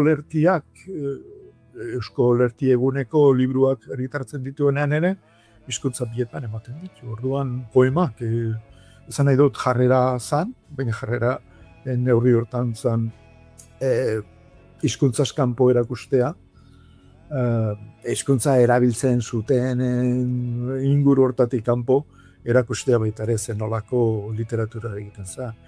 Bide batez, Labosetak adibidez, Bilbora etorri zanean Gerardo Diego poeta, horrela modua izan zuen kanpoko, Espainiako poeta ezagun bati erakusteko zen nortzer poesia egiten zen Euskal Herrian.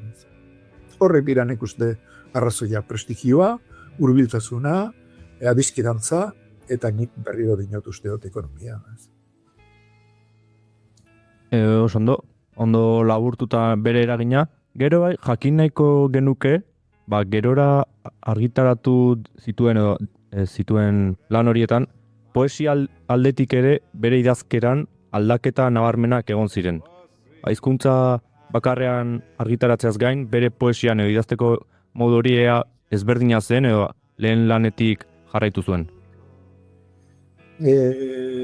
Estetikaren aldetik guztiz aldaketa handia dago, Estetikaren aldetik poemak askoz ere laburrauak dira, poemak askoz ere sensibleagoak dira, izadia, lehenengokuak intelektualak badira, gai adibidez ez, kortasuna, ez? bigarren hontan gaia da, gaiak dira, bueno, inguruko euskal tipuak, ez? Artzainak, burtzainak, arrantzaleak, ez?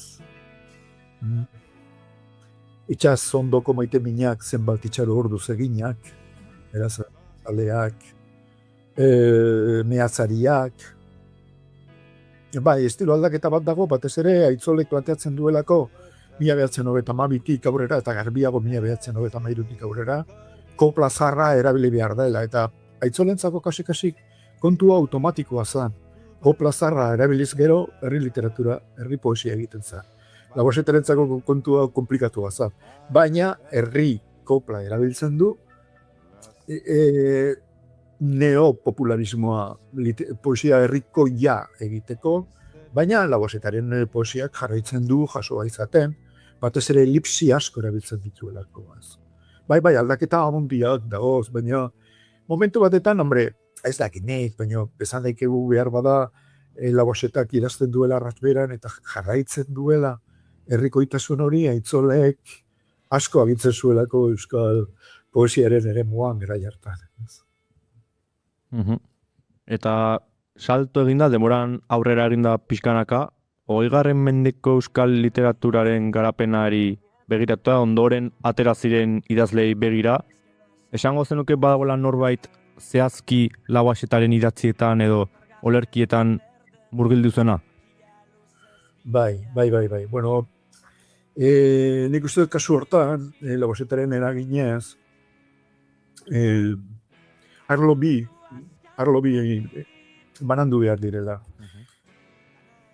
Literaturaren eta poesian eragina. Norengan du eragina Laboxeta? Bueno, 1934tik 1936ra Bizkaian idazten ari diren poetengan. Hor, ez dago dudarik Laboxetak ikaragarrizko garrantzia izan zuela, adibidez Aita Santionenbiaren poesian, Eusebio Erkeagaren poesian, Paulin Solozabaleren poesian, hor, eta neurri batetan Ganbiagaren poesiak, behar bada, Ganbiagak egiten duena da findu,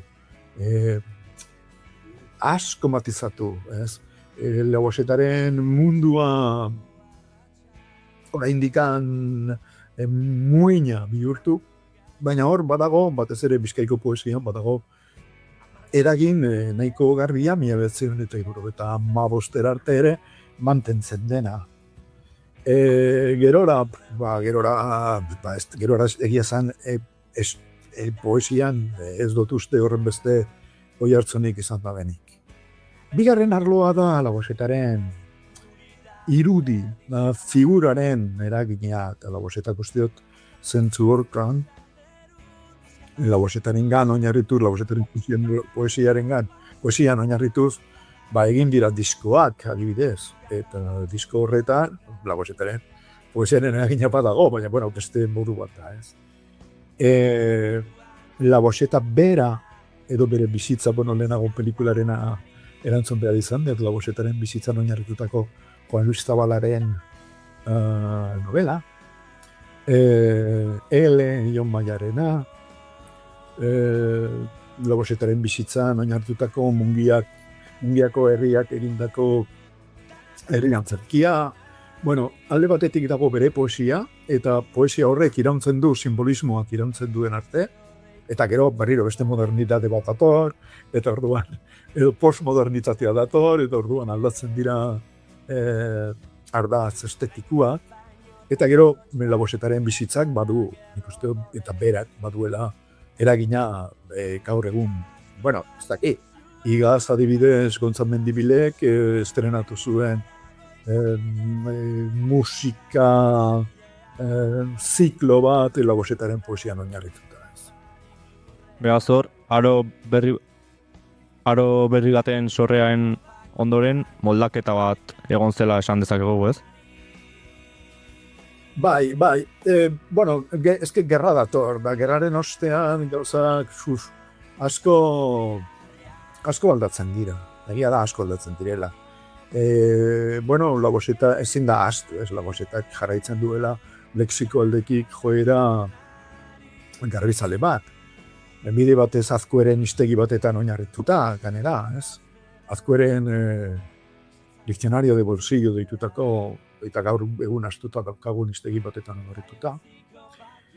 Bueno, eta gero Aresti dator, eta Arestirekin gauzak beste modernitatearen olatu bat dator, diferentea, eta orduan Txiarredirekin gertatzen den, antzera. Eta orduan, beste joera batzuk etortzen dira, bai, eta poesia aldatu egiten da, literatura aldatzen den modu, bai. Baina, bueno, Labosetak egia esan, bere garaian garrantzi handi izan zuen, batez ere Bizkaiko poetekan, bat ere dut hori.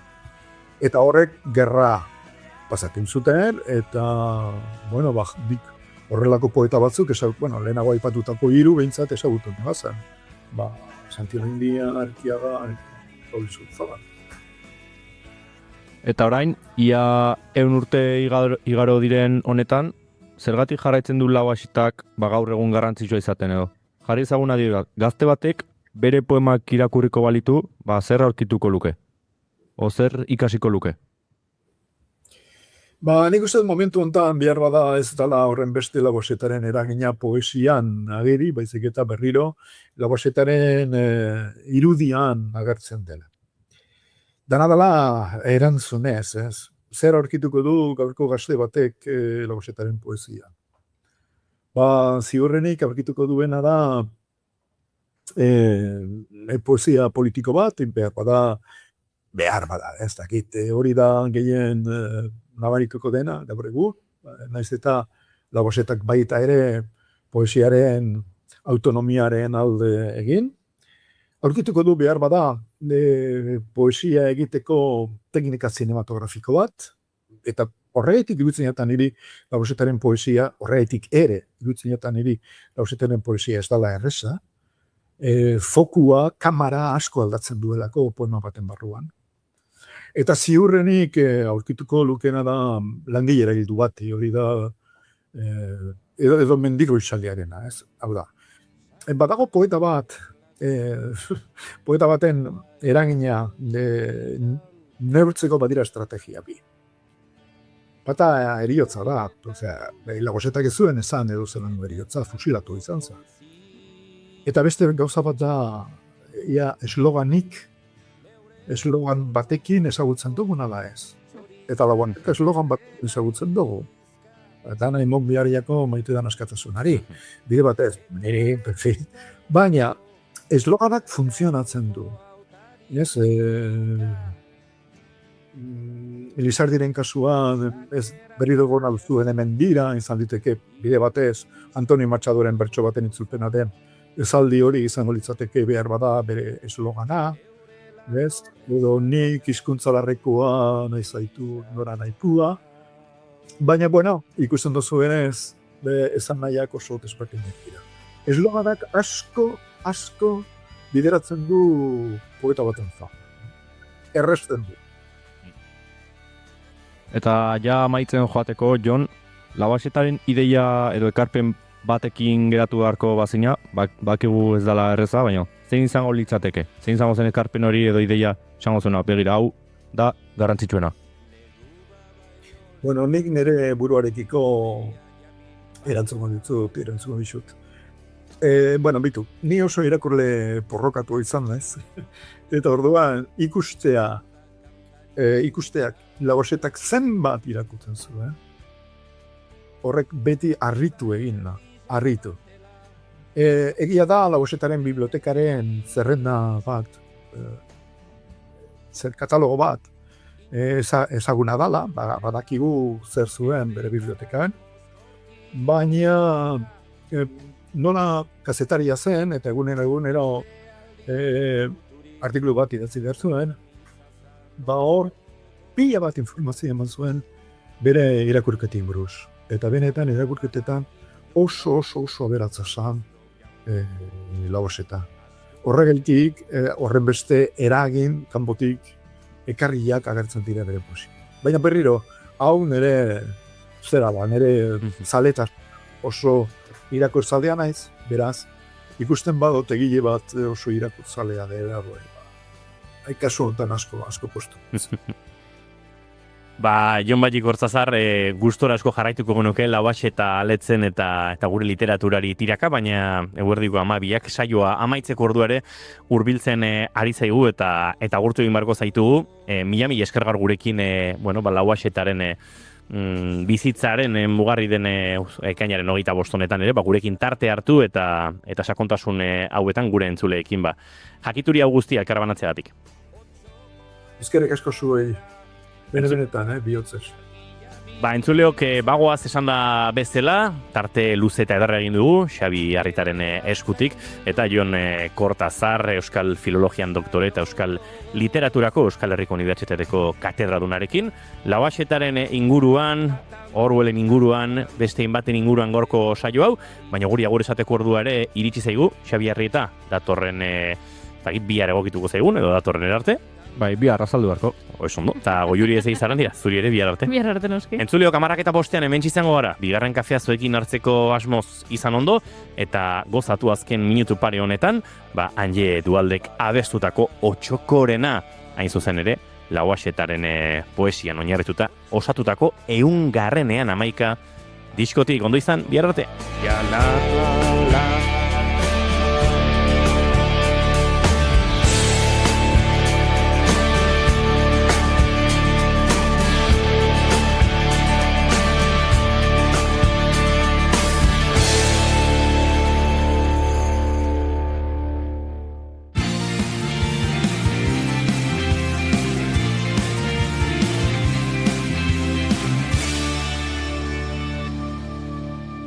Keep calm and bigarren kafea.